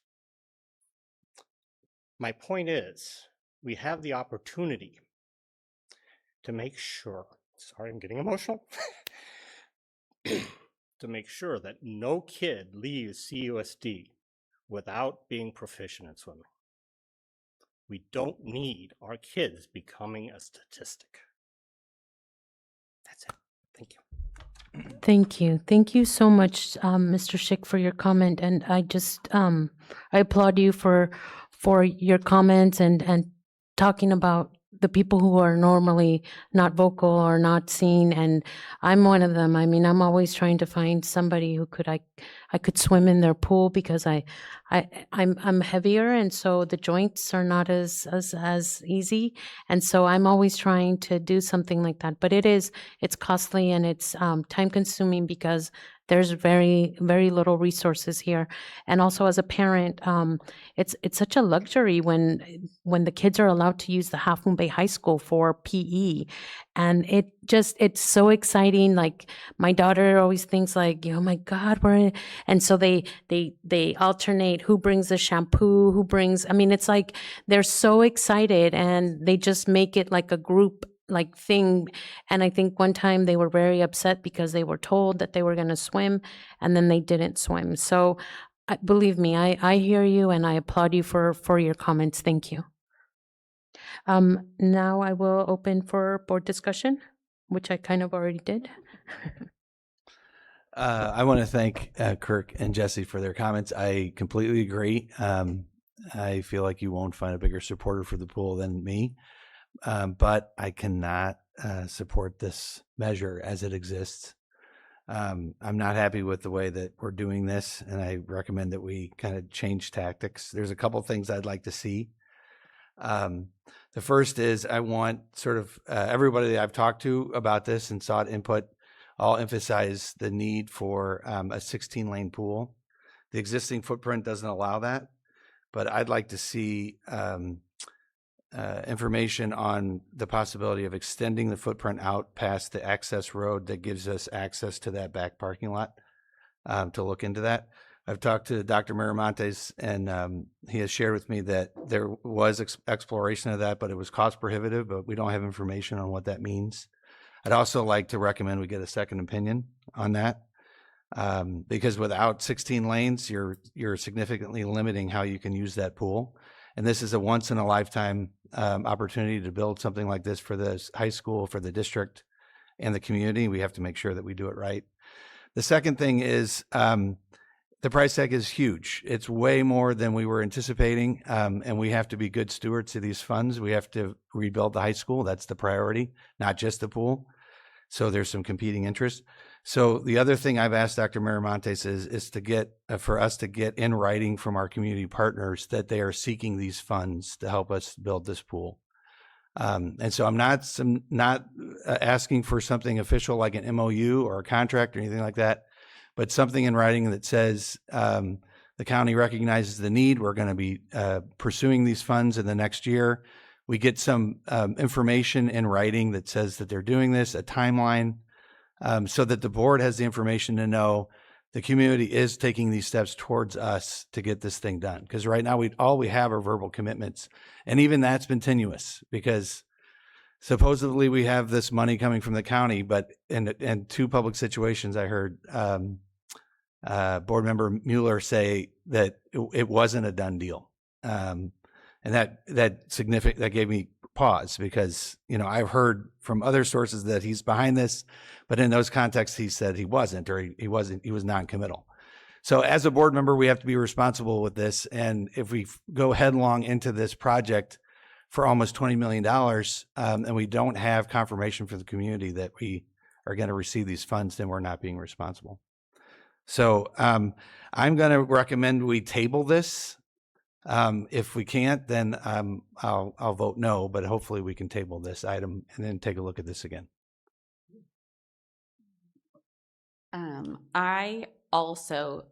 a huge proponent of swimming and the pool. I have been very open and in wanting a pool. I am also very concerned about we approved just over $13 million for the pool, and now we're at almost 20.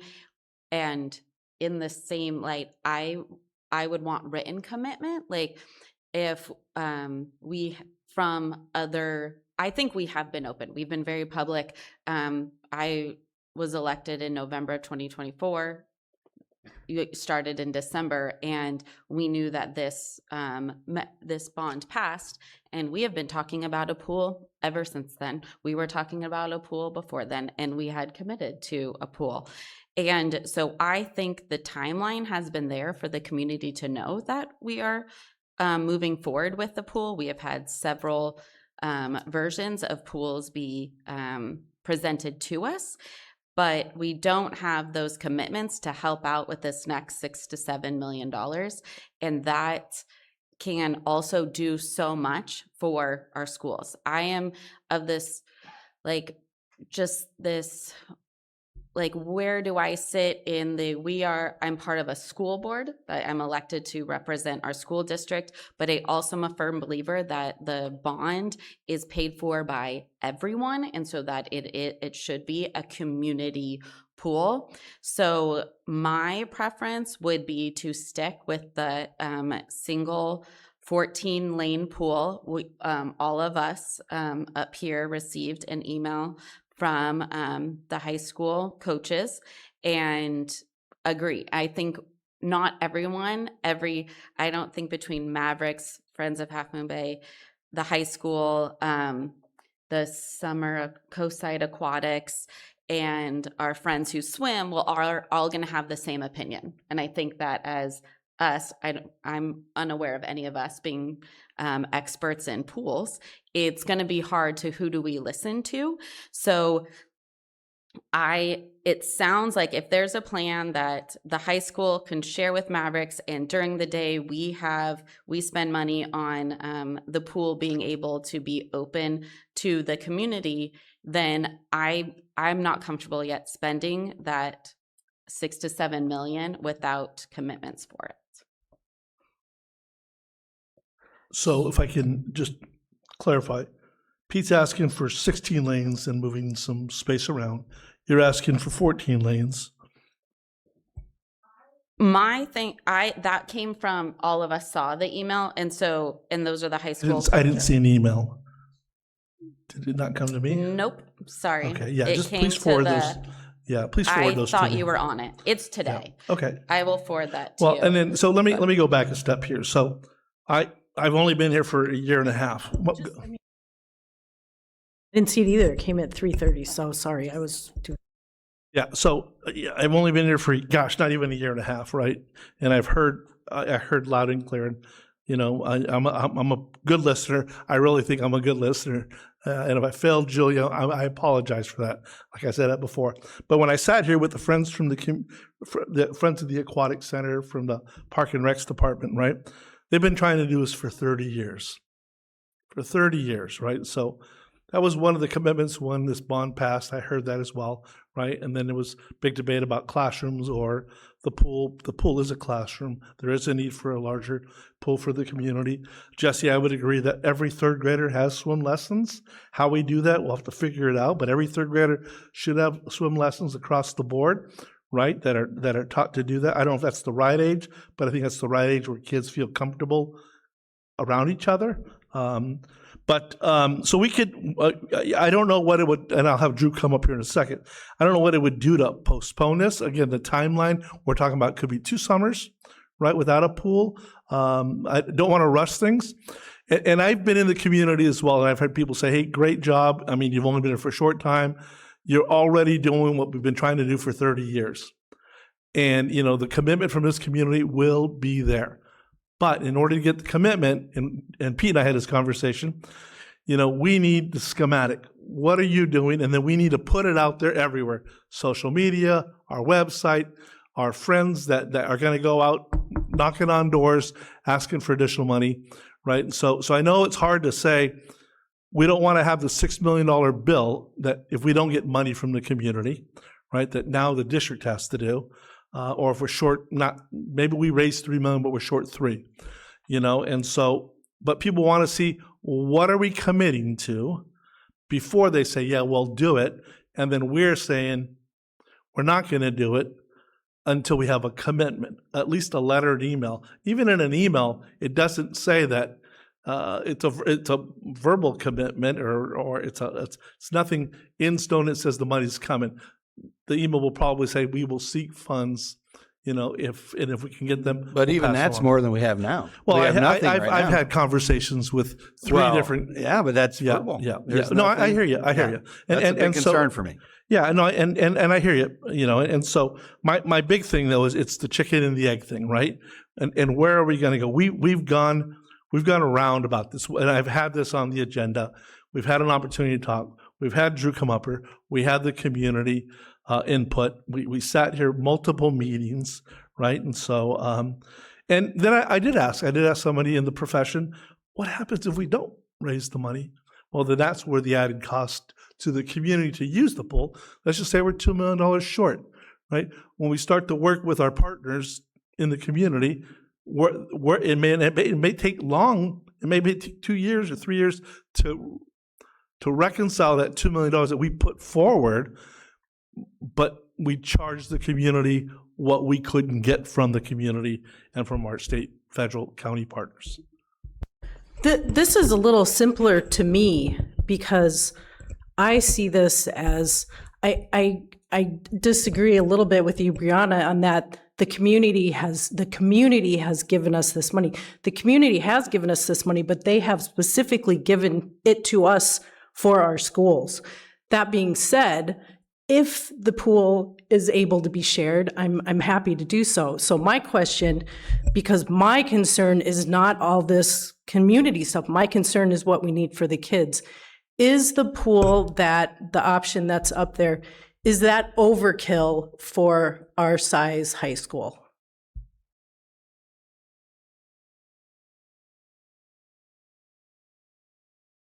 Yeah, I mean, it's the option is roughly the same size as Sonoma, and Sonoma's a bigger high school than we are. That being said, I mean, I think plenty of communities have definitely in these types of facilities commingled their use with community groups. I think really, I think the hard question, and believe me, I know it's a hard question that you guys face, is that you are going to have to draw a line at some point in terms of the scope of this project. And scope creep is a very real thing. It's talked about at conferences where things just little by little get added and get added and get added, and budgets can balloon. So that's something to be aware of for sure. And then just the timing, like at what point do you as members of the Board of Education feel like you're comfortable with the types of commitments you've got, and then at what point does that become a problem? Because if we delay this until August or September, we'll make it work. We're not going to try and rephase what we're doing and whatnot. We'll do our best to make it work. Waiting 12 to 14 months, that starts to become a problem. I guess for me, like, is this a normal size pool? I would like to have a really nice, better than normal pool for our high school. Does this conform to that idea? Or is this way more because of the community use? I would just say in the districts and whatnot that I've worked in, that's really not a question that you can answer, because each community has its own individual needs and political things. And, this school was built, 100 years ago. This school was built in the 70s. There's all sorts of different things that really impact that.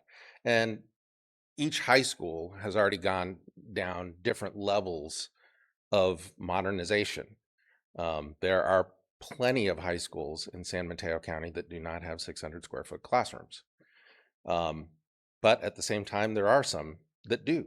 And so as we're deciding like how are we treating our core instructional spaces? How are we treating our athletic spaces? And to the extent that they create health and benefits and long-term life lessons for the students, to what extent do we have really advanced career and college centers that are supporting students to making sure that they have access to the maximum number of scholarships and things like that for college? Those are all considerations that are the weighty things that you guys ultimately you're gonna making a value choice as a community member. Yeah, I want to make sure I'm clear.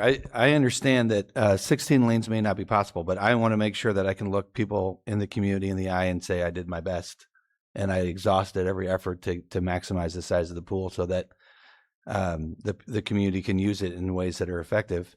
And that's really what I want to make sure is that we're not leaving anything on the table. And right now I don't feel that way.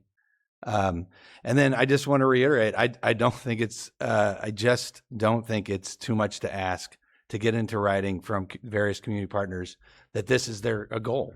Understood. So you're saying you wouldn't do it for that much money if they're not on board? The other thing I asked, because now you're asking for bigger, though. Well, here, the other thing I asked Dr. Miramontes about was if we could find the cutoff date where the contractors say we need to know if we're going to build 1 or 2 pools, what we're going to do, so that we could share with our community partners, hey, this is when the rubber hits the road. If you're not ready by this date, we're moving forward with what the district needs and not what the community needs. Because I think that would be helpful. Because I agree, at some point we have to make a decision about what we're doing here. So unfortunately, the Department of the State Architect doesn't work that way. When architects design school spaces, they need to be fully approved, and the expectation is, and this is the reason DSA does the documents the way they are, this is what we're going to build. And then your final documents, did you build what you said you were going to build?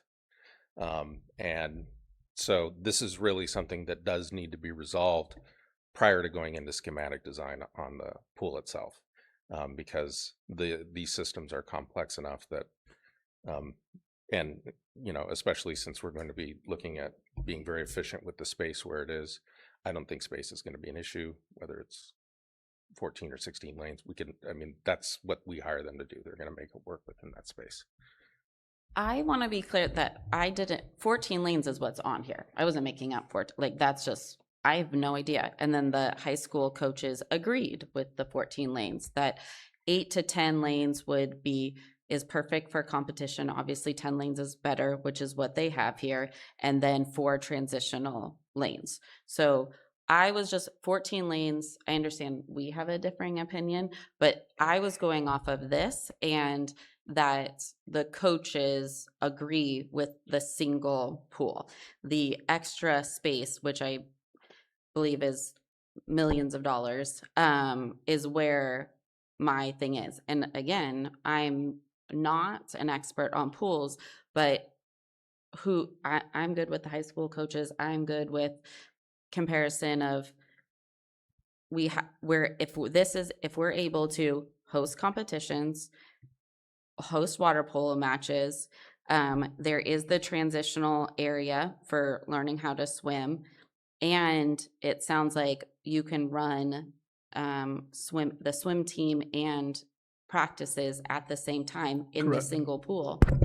Sorry, we'd be good. So wait, but you're opposing it, though? I'm opposing adding the second pool and $6 million to what we already approved. Okay, so you want a single pool, or what they're asking you for is a single pool with just, so that, I think that cost was 13 million? It wasn't.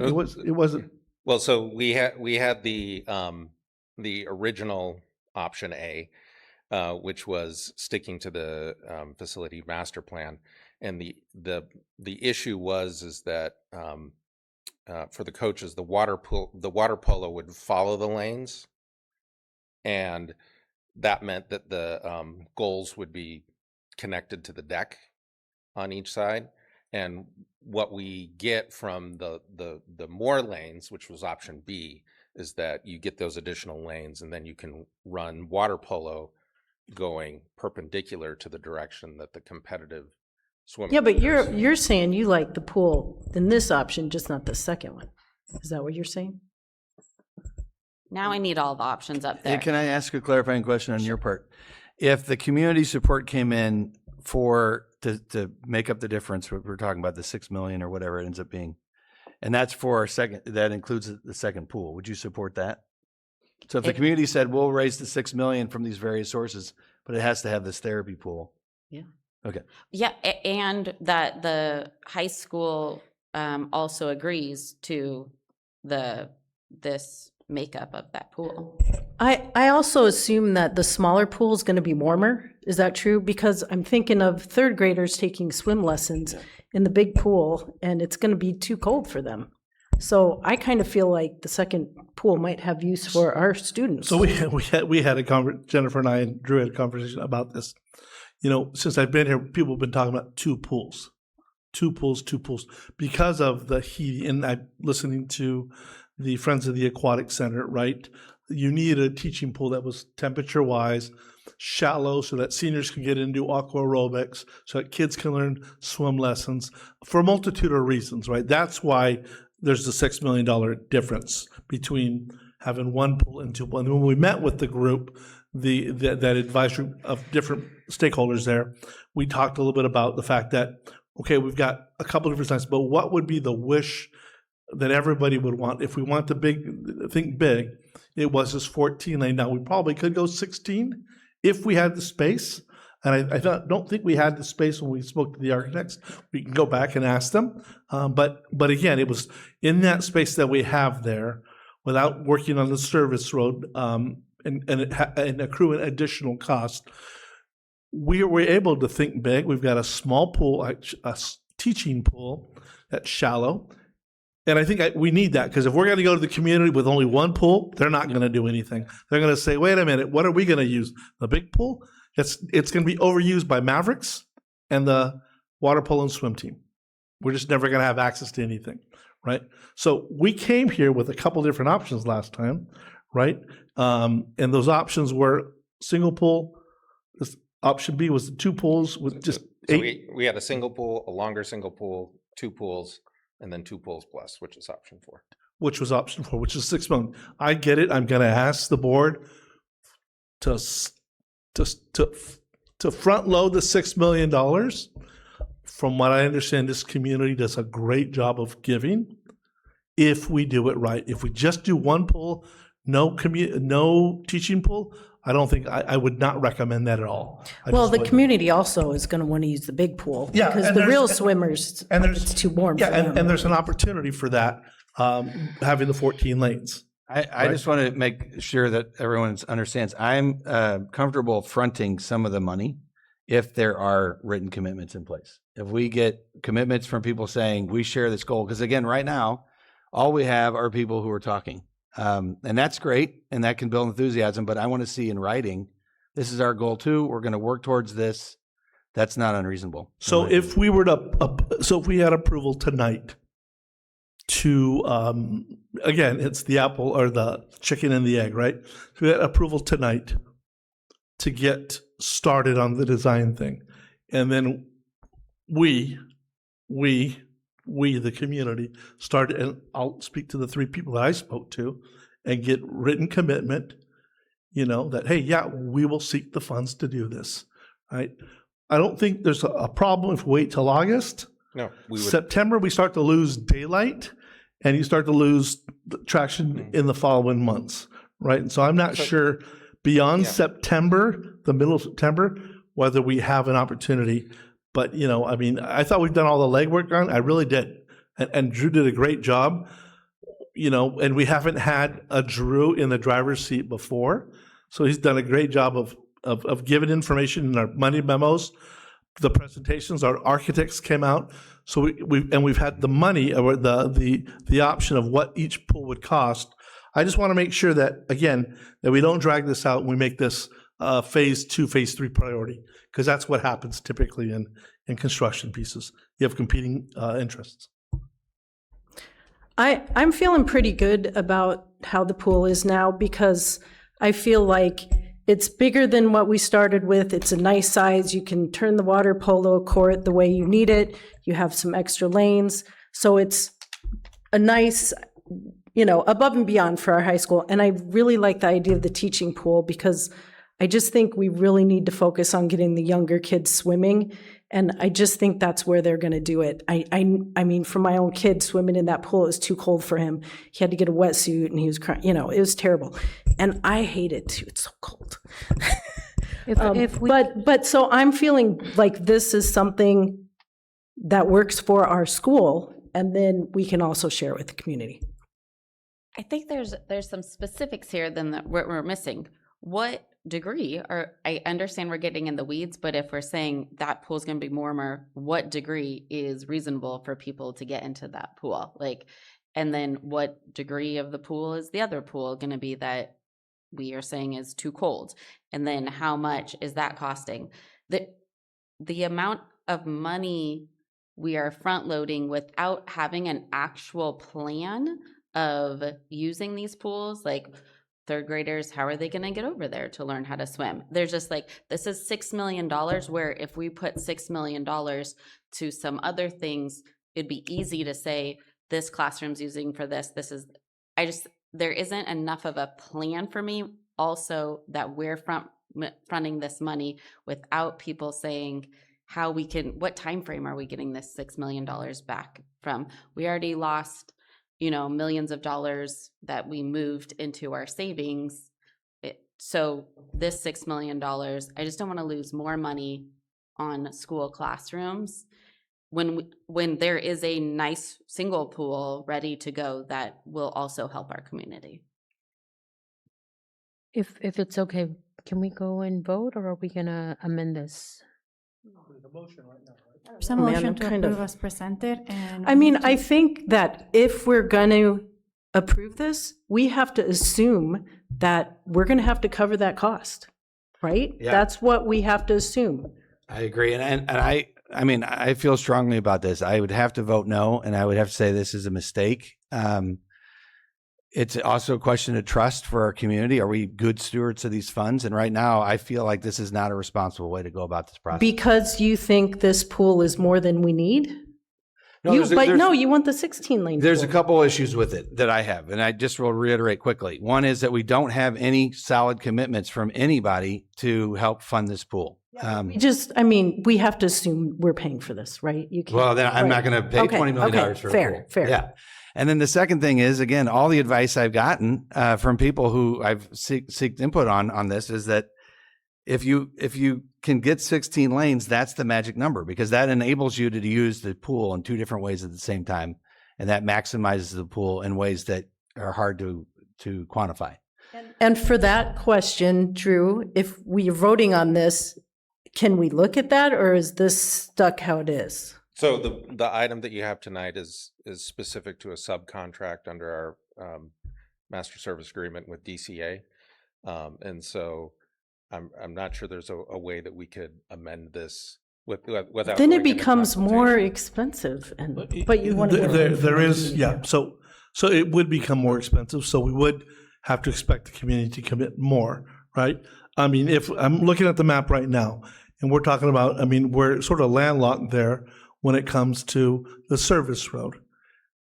I don't expect the community to pay for the service. Whoops, sorry. Yeah, the I don't expect the community to do the service road because, again, that was one of the things that we were going to minimize to do what we were going to do. But that was when we were thinking big, right there, with the understanding that we can't go any bigger because of the space that we actually have. Well, and I haven't seen that. Well, And that's what I'd like to see before we make this monumental vote for $20 million and move in this direction. I have not seen anything that says that we cannot eat into that access road and find a different way to access that back area. If we eat into that, that gives us plenty of more space to Hey, move you that know pool there's out. houses up there, right? You can't just. I'm move talking the about that road and then Oh. that area right next to the Oh. county road. So we could, I mean, that's what I want to find out. Is it possible to move that footprint over and to get to 16 lanes and maximize this project? And I don't feel like we should be moving forward unless we can answer that question. I just have one more comment and then I'm ready to vote. And it's just what you were saying, Brianna, about how do we get the third graders over there? I'm not worried about that at this point because whatever, even if it's a summer program, we have a huge summer program getting kids swimming. I just really like the idea of that pool to get the younger kids swimming. So there are swim lessons this summer happening in the pool with the degree that the way it is. So like I'm just not convinced. I know, I'm just saying not all the kids. And especially for the younger one, it's I'm hard just for saying the them. degree of the pool. Yeah, and the degree of the pool became, I think, was who on our team talked about when we had that. I think Pete, you were there also.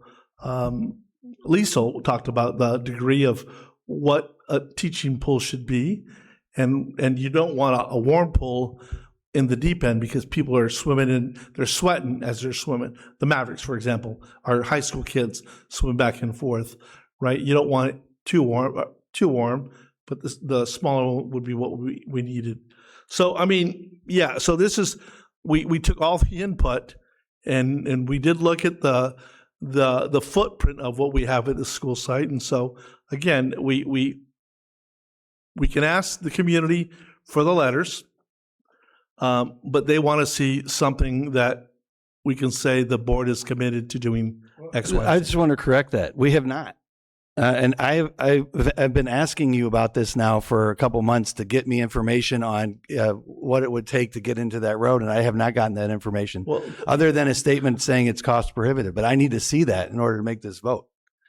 The service road we're talking about. That's right. Right, yeah. Right. And what I was told by my staff was we can't do anything there with that. Okay, well, then I want to see that in writing. I want an explanation. Why? That's the road we own. Why can't we eat into that? What would the cost be for that? I don't think we own that road. Yeah, I checked in with somebody that works for the county. The road that's off to the, well, I can't. Yeah, the V to the left is school property. The one on the right is not. And so there's houses on the V to the left. There's houses up there. For To the right. V. No, To the right. no, to Yes. the left. No. This goes back to that back. Have you parking. walked up there? Yeah. No. The V goes right and left. The V to the left goes to the back parking lot where the basketball court is. Yeah, and what I'm saying is you could eat into, or well, I want to find out, could you eat into that to move that footprint out so you can get to 16 lanes? And that's information I don't have. Yeah, and, well, and what would that True. cost? We talked a little bit about this. There were some trees that were there that we can't, a ravine there. I know that was part of it. I'm not sure how close that is because I thought the same thing. Tear out, no, these are protected willows. Is that what they are? Protected willows? There's willows on the road? There's willows in the ravine next to the Okay, road. well, can we eat into the road? That's the question. And what would that cost? I don't know how far we have. Exactly. That's the information that we need. Okay. Before we can make that decision, we need to have an understanding of what's possible. And right now we don't have Then it. I want direction from the board. This is what I'm asking for. I hear what Pete's saying. Go ahead. I'm hesitant to go any bigger. That's all. So I think the direction I'm going to need from the board is we can get you that information from our architects. Now we're chipping away at the dollars that we have because we thought we heard what we heard was think big. You need to get that if the vote doesn't pass. Well, I But understand. I'd also like to know what meeting we said we want to vote on this $20 million pool. I don't remember saying this is the pool I wanted to vote on. Staff is bringing that to us saying this is what we're I know, recommending. but we looked at 4 options. And This is what they're recommending. And this is what we're recommending based on the input we hear from the community. I have not heard anybody from the community saying one pool. Okay, I have not that heard was that. on, okay, but we didn't say this is the pool. What meet, I'm trying to find the meeting that the pool presentation with the 4 options. Do you know the date that presentation was with the 4 pool options? I saw those options at a different meeting. I don't know if it was a board meeting. We may have seen those at a meeting, but I saw them at a That's a cum. Yeah, it was, and It because that I would just like a reminder that would have been nice of like what the other options were. And I've been going back and I can't find, especially if the coaches were saying, we don't want, I can't remember if they said 3 or 4 or C and D. So it was 1 and 2. How big was that one? I think this week, this next Monday marks the last Monday memo for the summer. So I'm happy to put all that information in there for you guys. And so if we vote on this in August, that would be okay. Mhm. Okay. And that's what I would like to do. Just to seek clarification, you said there really isn't a date, but like a no pass date in terms of this. So really the date we should be thinking about is the date that we have to submit the plans. That's the date of point of no return. No. No, You can submit the plans in December, and then and then it's going to push everything back. Yeah, no, we need approval of some iteration of this that you guys are comfortable with to move forward just with schematic design. So, But by what date?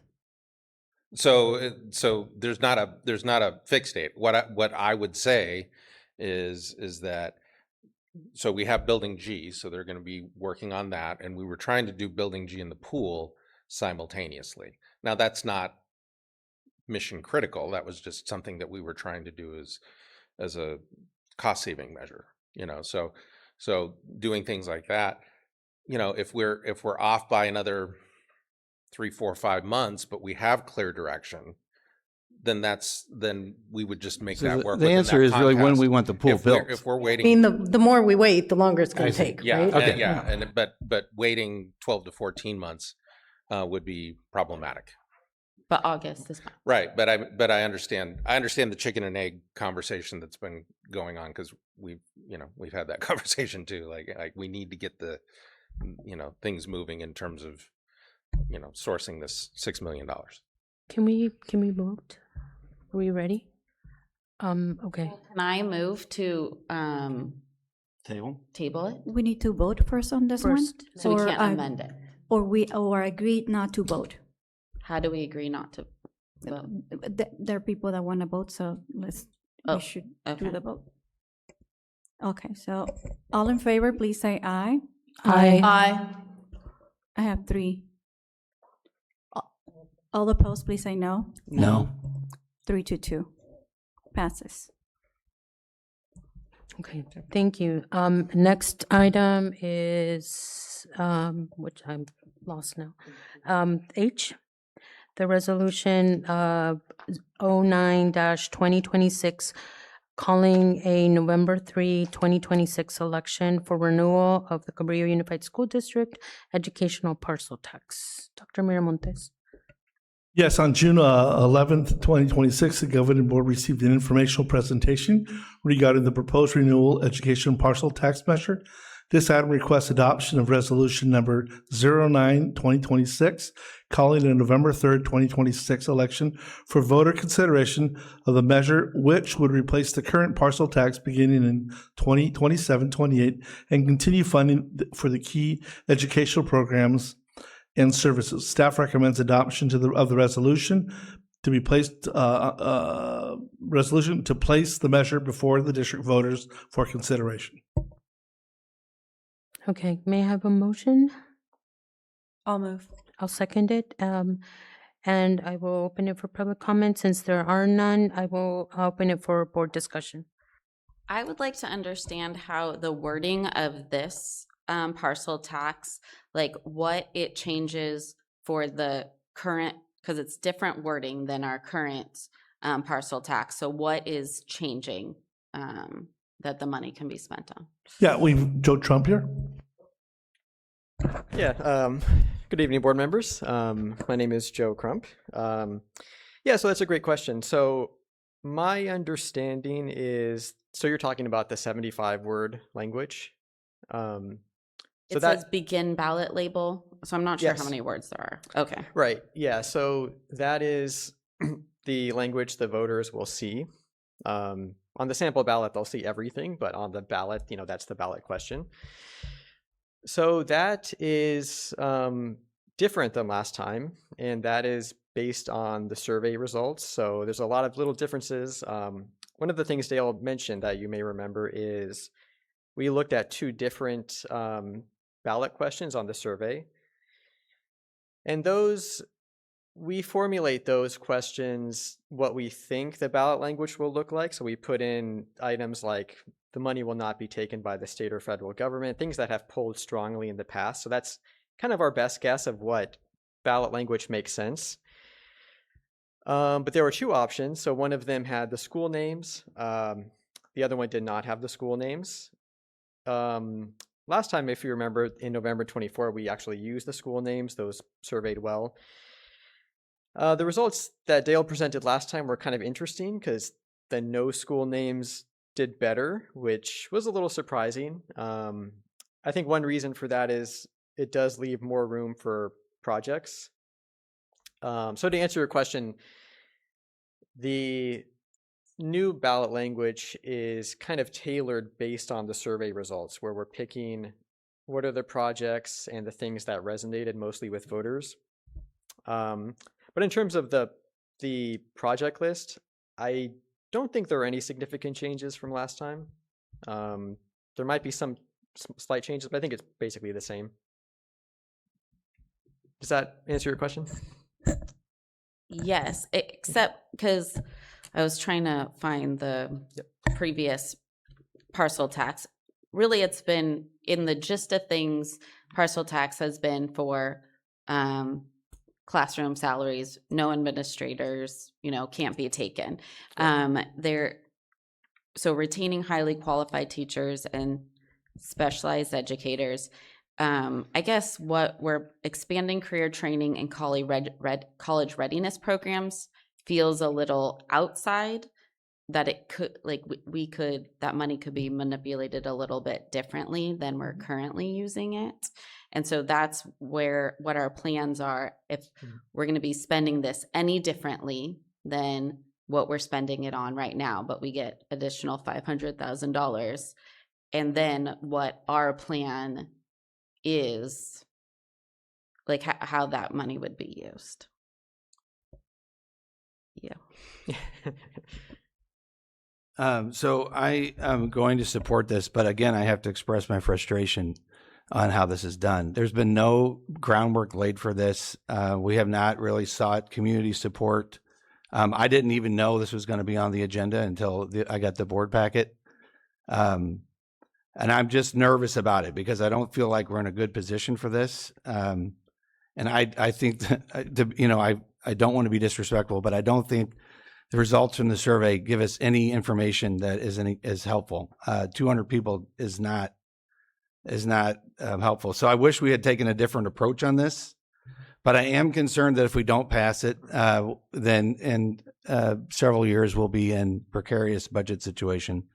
What I would prefer is if we had waited and done this right and sought community input like we did the last time there was a parcel tax. We did it exactly like this last time. Well, there was a committee that was created, and people 2 parcel campaigned. taxes ago. Two of them, yeah, and that's the way to go. And I don't know what the result for that was, but it was something like 75%. Yeah, that's the way to do it. Then you get community buy-in.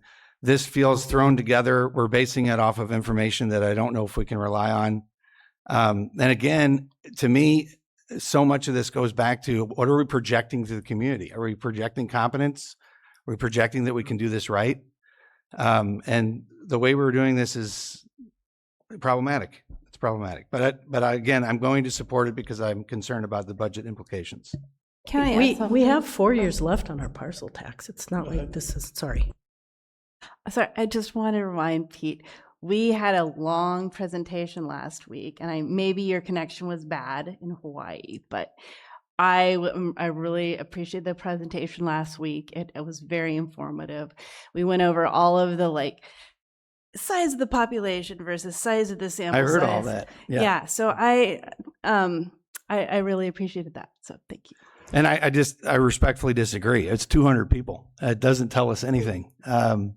And we're going to base this decision off of that. And I just think it's not the right way to operate.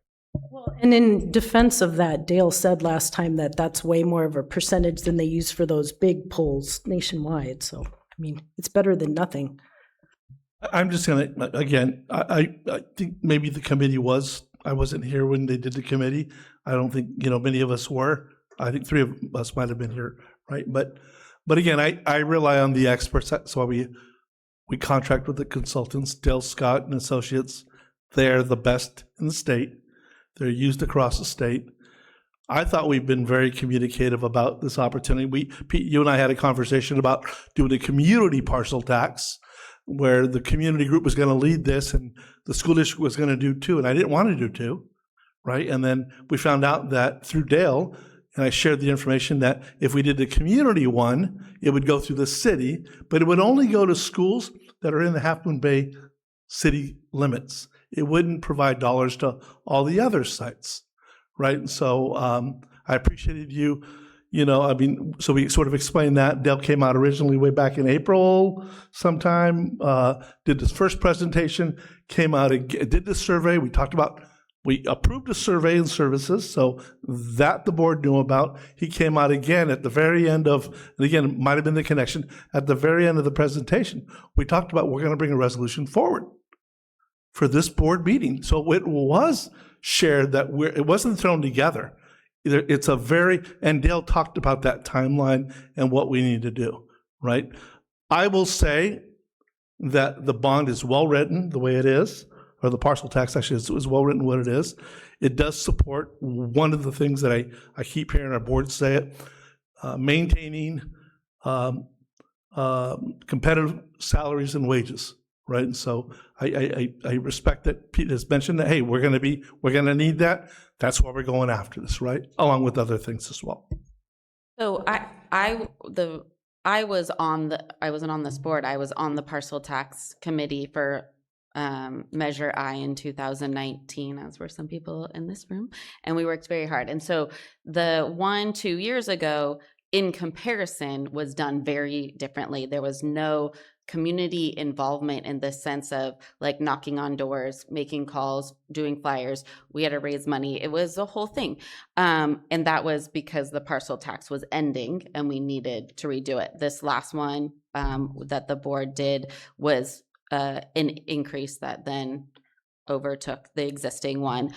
I am also going to approve this, and we just make sure that that money will continue to go to our classroom to help our kids in the classroom. But I do think if we did that same concept that we did in 2019, but in 2019, where we had community input, there was a committee that did it, we could get more money. But we haven't had that yet. I can say, as being here for using both consultants, that the reason we're using these consultants are because we were very happy with them last time, from the board perspective. Yeah, this is nothing. You guys are great. I'm just saying that when you have people who, the last parcel tax, no one was knocking on doors, and it passed. So that's totally fine. But the money, if we're looking at having a more sustainable revenue income, I thought it in 2019, we could go for more. Like, the board did not approve the money that I wanted to go for in 2019, and we were the only thing on the ballot that year, and we got significantly over the 2/3. I just think that that's something that as a district we should consider, is a higher board and including the community to have a committee to run this like we did that year, because I think we could get a significant. Yeah, I was on that committee as a board member, and I was with you, actually. I remember that. So I just want to be clear. There's 2 separate things that I'm raising here. One is I didn't find the survey to be valuable. That's separate from. But then second, I don't think that we're going about this the right way. I do agree with Brianna. There are advantages to involving the community this way. You get community buy-in. People feel confidence about where their money's going, why things are happening. The last parcel tax, my concern is it passed because we were facing a strike. And there was a sense in the community that we had to do this in order to alleviate the financial situation. This time, I don't know what people's feelings on that are. I am concerned, and I just felt like it was necessary to express that because I don't feel like we're operating in the right way. Well, also remember that when you say because of the strike, like 50%, I don't know what the number was, around 50% of our constituents have touch with the school. The other 50%, I know people that thought the bond wouldn't pass because they were only hearing from parents at the schools, but that's not our whole world, right? And so they're looking at the whole world and they're advising us But they're how not. to do it I mean, versus 200 people. They're not looking at the whole world. well, they're doing more than that. They're writing the bond language, and they're also recommending what we do. So what I'd like to ask the board, and this is great, I mean, I'm glad we all agree that we need to move forward with the bond. What I'm going to ask the board for is, in the future, when we do things like, I keep saying the bond, my apologies, the parcel tax. In the future, when we do stuff like this, and we have a consultant there, and we ask these questions, these consultants, hey, by the way, a couple of years ago, we didn't do anything, but 2 years ago, we involved the community. The community, I sat on a bond parcel tax. I sat on a parcel tax committee. Is that something you can help us run, right? So at the beginning, when we start this stuff, you got to remind yourselves, or remind me, I will ask those questions of the consultants.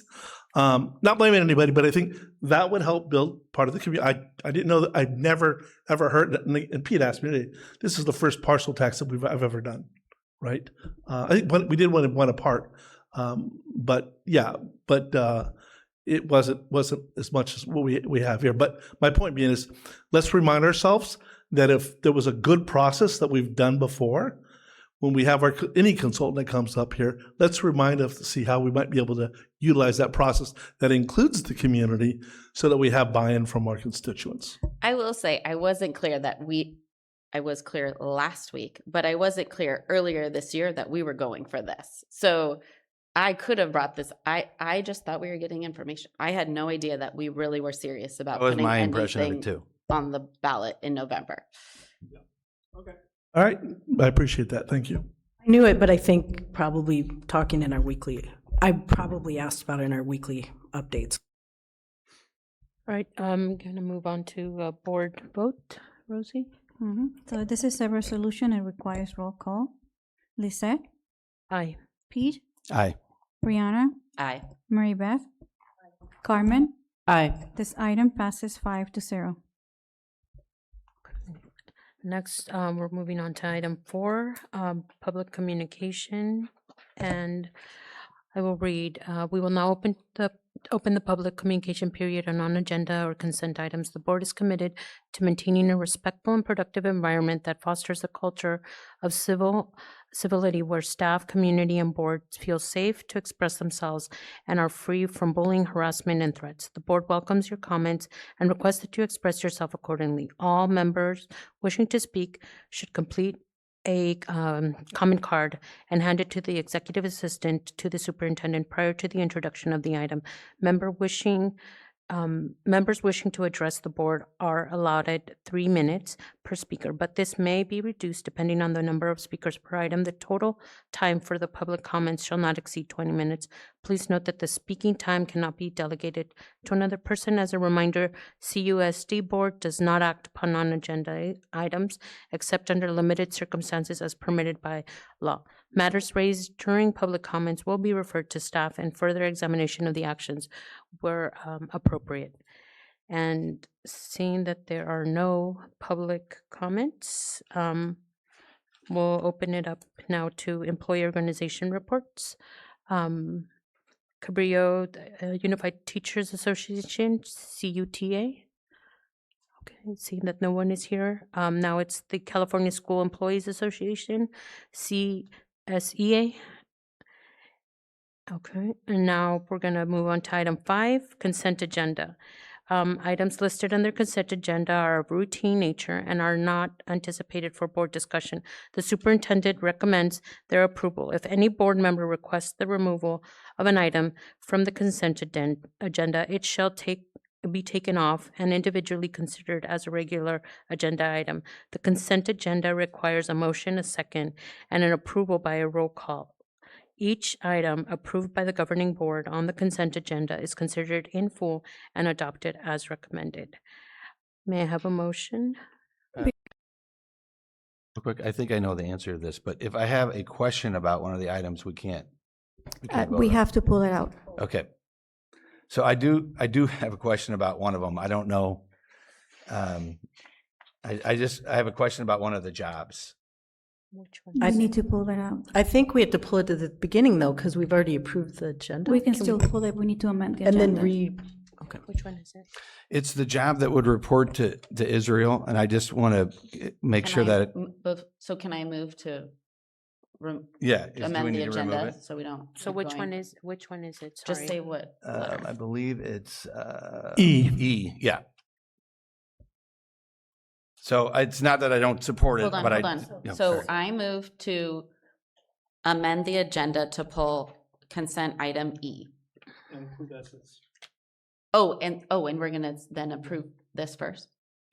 So we wanna do it remove it, first? but we approved Okay. the consent agenda. So we're All- gonna- As it, Okay, yeah, and so then we just approve discuss E as is. Remove this and approve this. I second. But okay. Item 5E. And it was Brianna and Pete. Yep. All in favor, please say aye. Aye. All those opposed, please say no. No. So that was 4-1. Mary Beth, I didn't hear you vote. Did you vote yes? Okay, thank you. 4-1 passes. So we're considering now item 5E. Thank you guys for this. I just, Don't we have to move, before we discuss it, we have to make a motion on it, right? okay. So moved. And So just a quick question. Is this the job that we've discussed around truancy? Okay, I just wanted to confirm that because I wanted to make sure I had an understanding of what okay, that's it. I'm ready to vote. And actually, it's much more than truancy. It's a really broad as of just support services for the families and the students.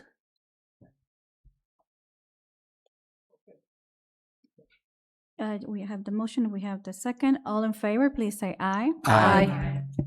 Those opposed, please say no. Passes 5-0. Before we motion on consent agenda, there's a correction to item 5G.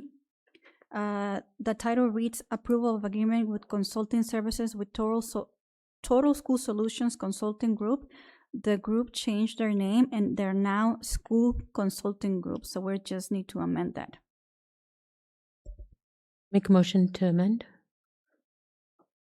Second.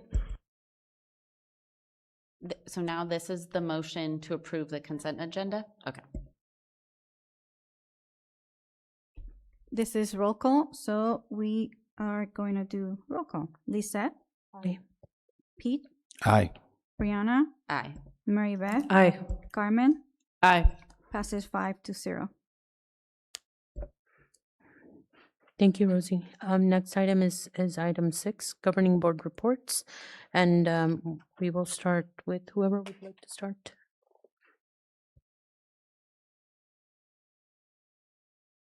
Yo no tengo nada que decir, nada más básicamente quisiera darles las gracias otra vez a todos los que hacen todo el trabajo en el distrito para que nuestro distrito funcione y siga funcionando.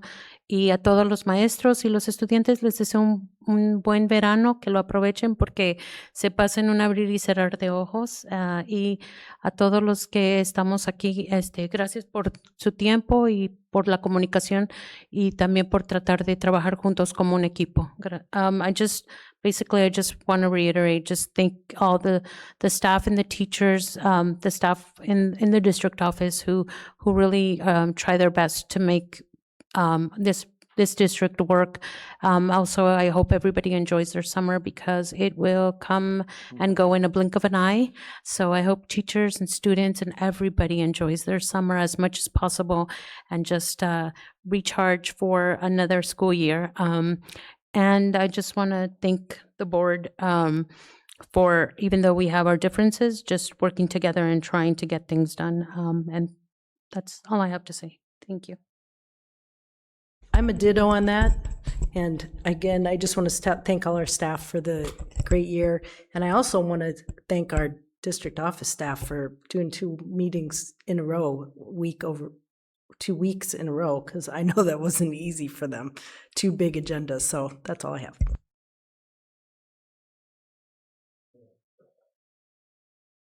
I mean, it's only been a week since our last meeting, but I spent the week, there's a lot of communication from staff and community members, especially with changes and things going on at Cunha, like in the classrooms. And I think it's very important. And I also the week flew by, but I sent something just this evening before the meeting requesting that we do get a calendar item for our board to meet having one of those. But the word retreat makes it study sessions regarding some things, because I think it's very important that we get in an open space to discuss what's going on. I personally think it's really important to talk to staff, and I think, and I thought this came out of kind of COVID, that what is happening on the ground doesn't always make its way to us. And I don't think that's really, I'm learning, like, to anyone's fault. That's just like playing telephone. Is something happens in the classroom, you know, with the teacher, then principal to let's say assistant superintendent to us, and that verbiage changes. So I think it's very important that we make sure that we talk, and, you know, especially if staff and community members reach out, that we hear what they're saying and understand their point of view on things. And I just really believe in that, and I was thankful to everyone who took their time and trust me to have those conversations. So happy summer. I just want to begin by thanking Rosie for all the work that she did to try and connect me last week. I know that was frustrating. And thank you for the patience of my fellow board members and everybody who put up with all that. So thank you. I also want to point out I'm changing my office hours. I won't meet at the park going over the summer, but I will be at Cafe Society on Thursday mornings for the rest of the summer. And then at the end of the summer, I'm sure that'll change again, and I'll make that announcement. And then I have about a half dozen unanswered emails from last week. So just be aware that I've seen those, and I will get back to you about what you asked me. And then lastly, I just, respectfully want to reiterate that I hope going forward, the board makes different decisions around the rebuild of the high school. I feel like the decision we made tonight was irresponsible, and it's not the way that we should be operating. We just made a move to invest $6 million on the hope that the community is going to respond and pick this up. And I hope they will. I'm even optimistic they will, but that's beside the point. We should not have made that decision. We should have gotten something in writing, and we didn't. And so I hope the next time this situation comes up, we make a different decision. I'm going to keep my comments short. I want to ditto Mary Beth Elizette's thanking of all of the wonderful staff, and thank you for coming. And I got to your emails, so thank you. Everybody has a wonderful summer. Okay, next is our superintendent. Just want to thank everybody for the closing of the school year, and staff is now preparing for the following year. I mean, we've done a lot of planning, and we've listened to principals and staff across the district, and we're hoping to do a much better job and expecting better outcomes. I should say expecting better outcomes with our planning moving forward. So I want to thank Israel and his staff, and then Jennifer and her staff, and of course, Rosie, thank you for all that you do to keep me organized and where I need to be. So thank you. Okay, next item is 7, closed session. Identification of closed session topic discussion and public comments on closed session items. So we're adjourning to closed session now? In closed session, we're going to talk about confidential student matters, approval of individual services agreement for students' identification numbers 061126, 061226, and 061326. And those are not actually student numbers, but those are our internal numbers for identification purposes. Thank you. Now we will adjourn to closed session.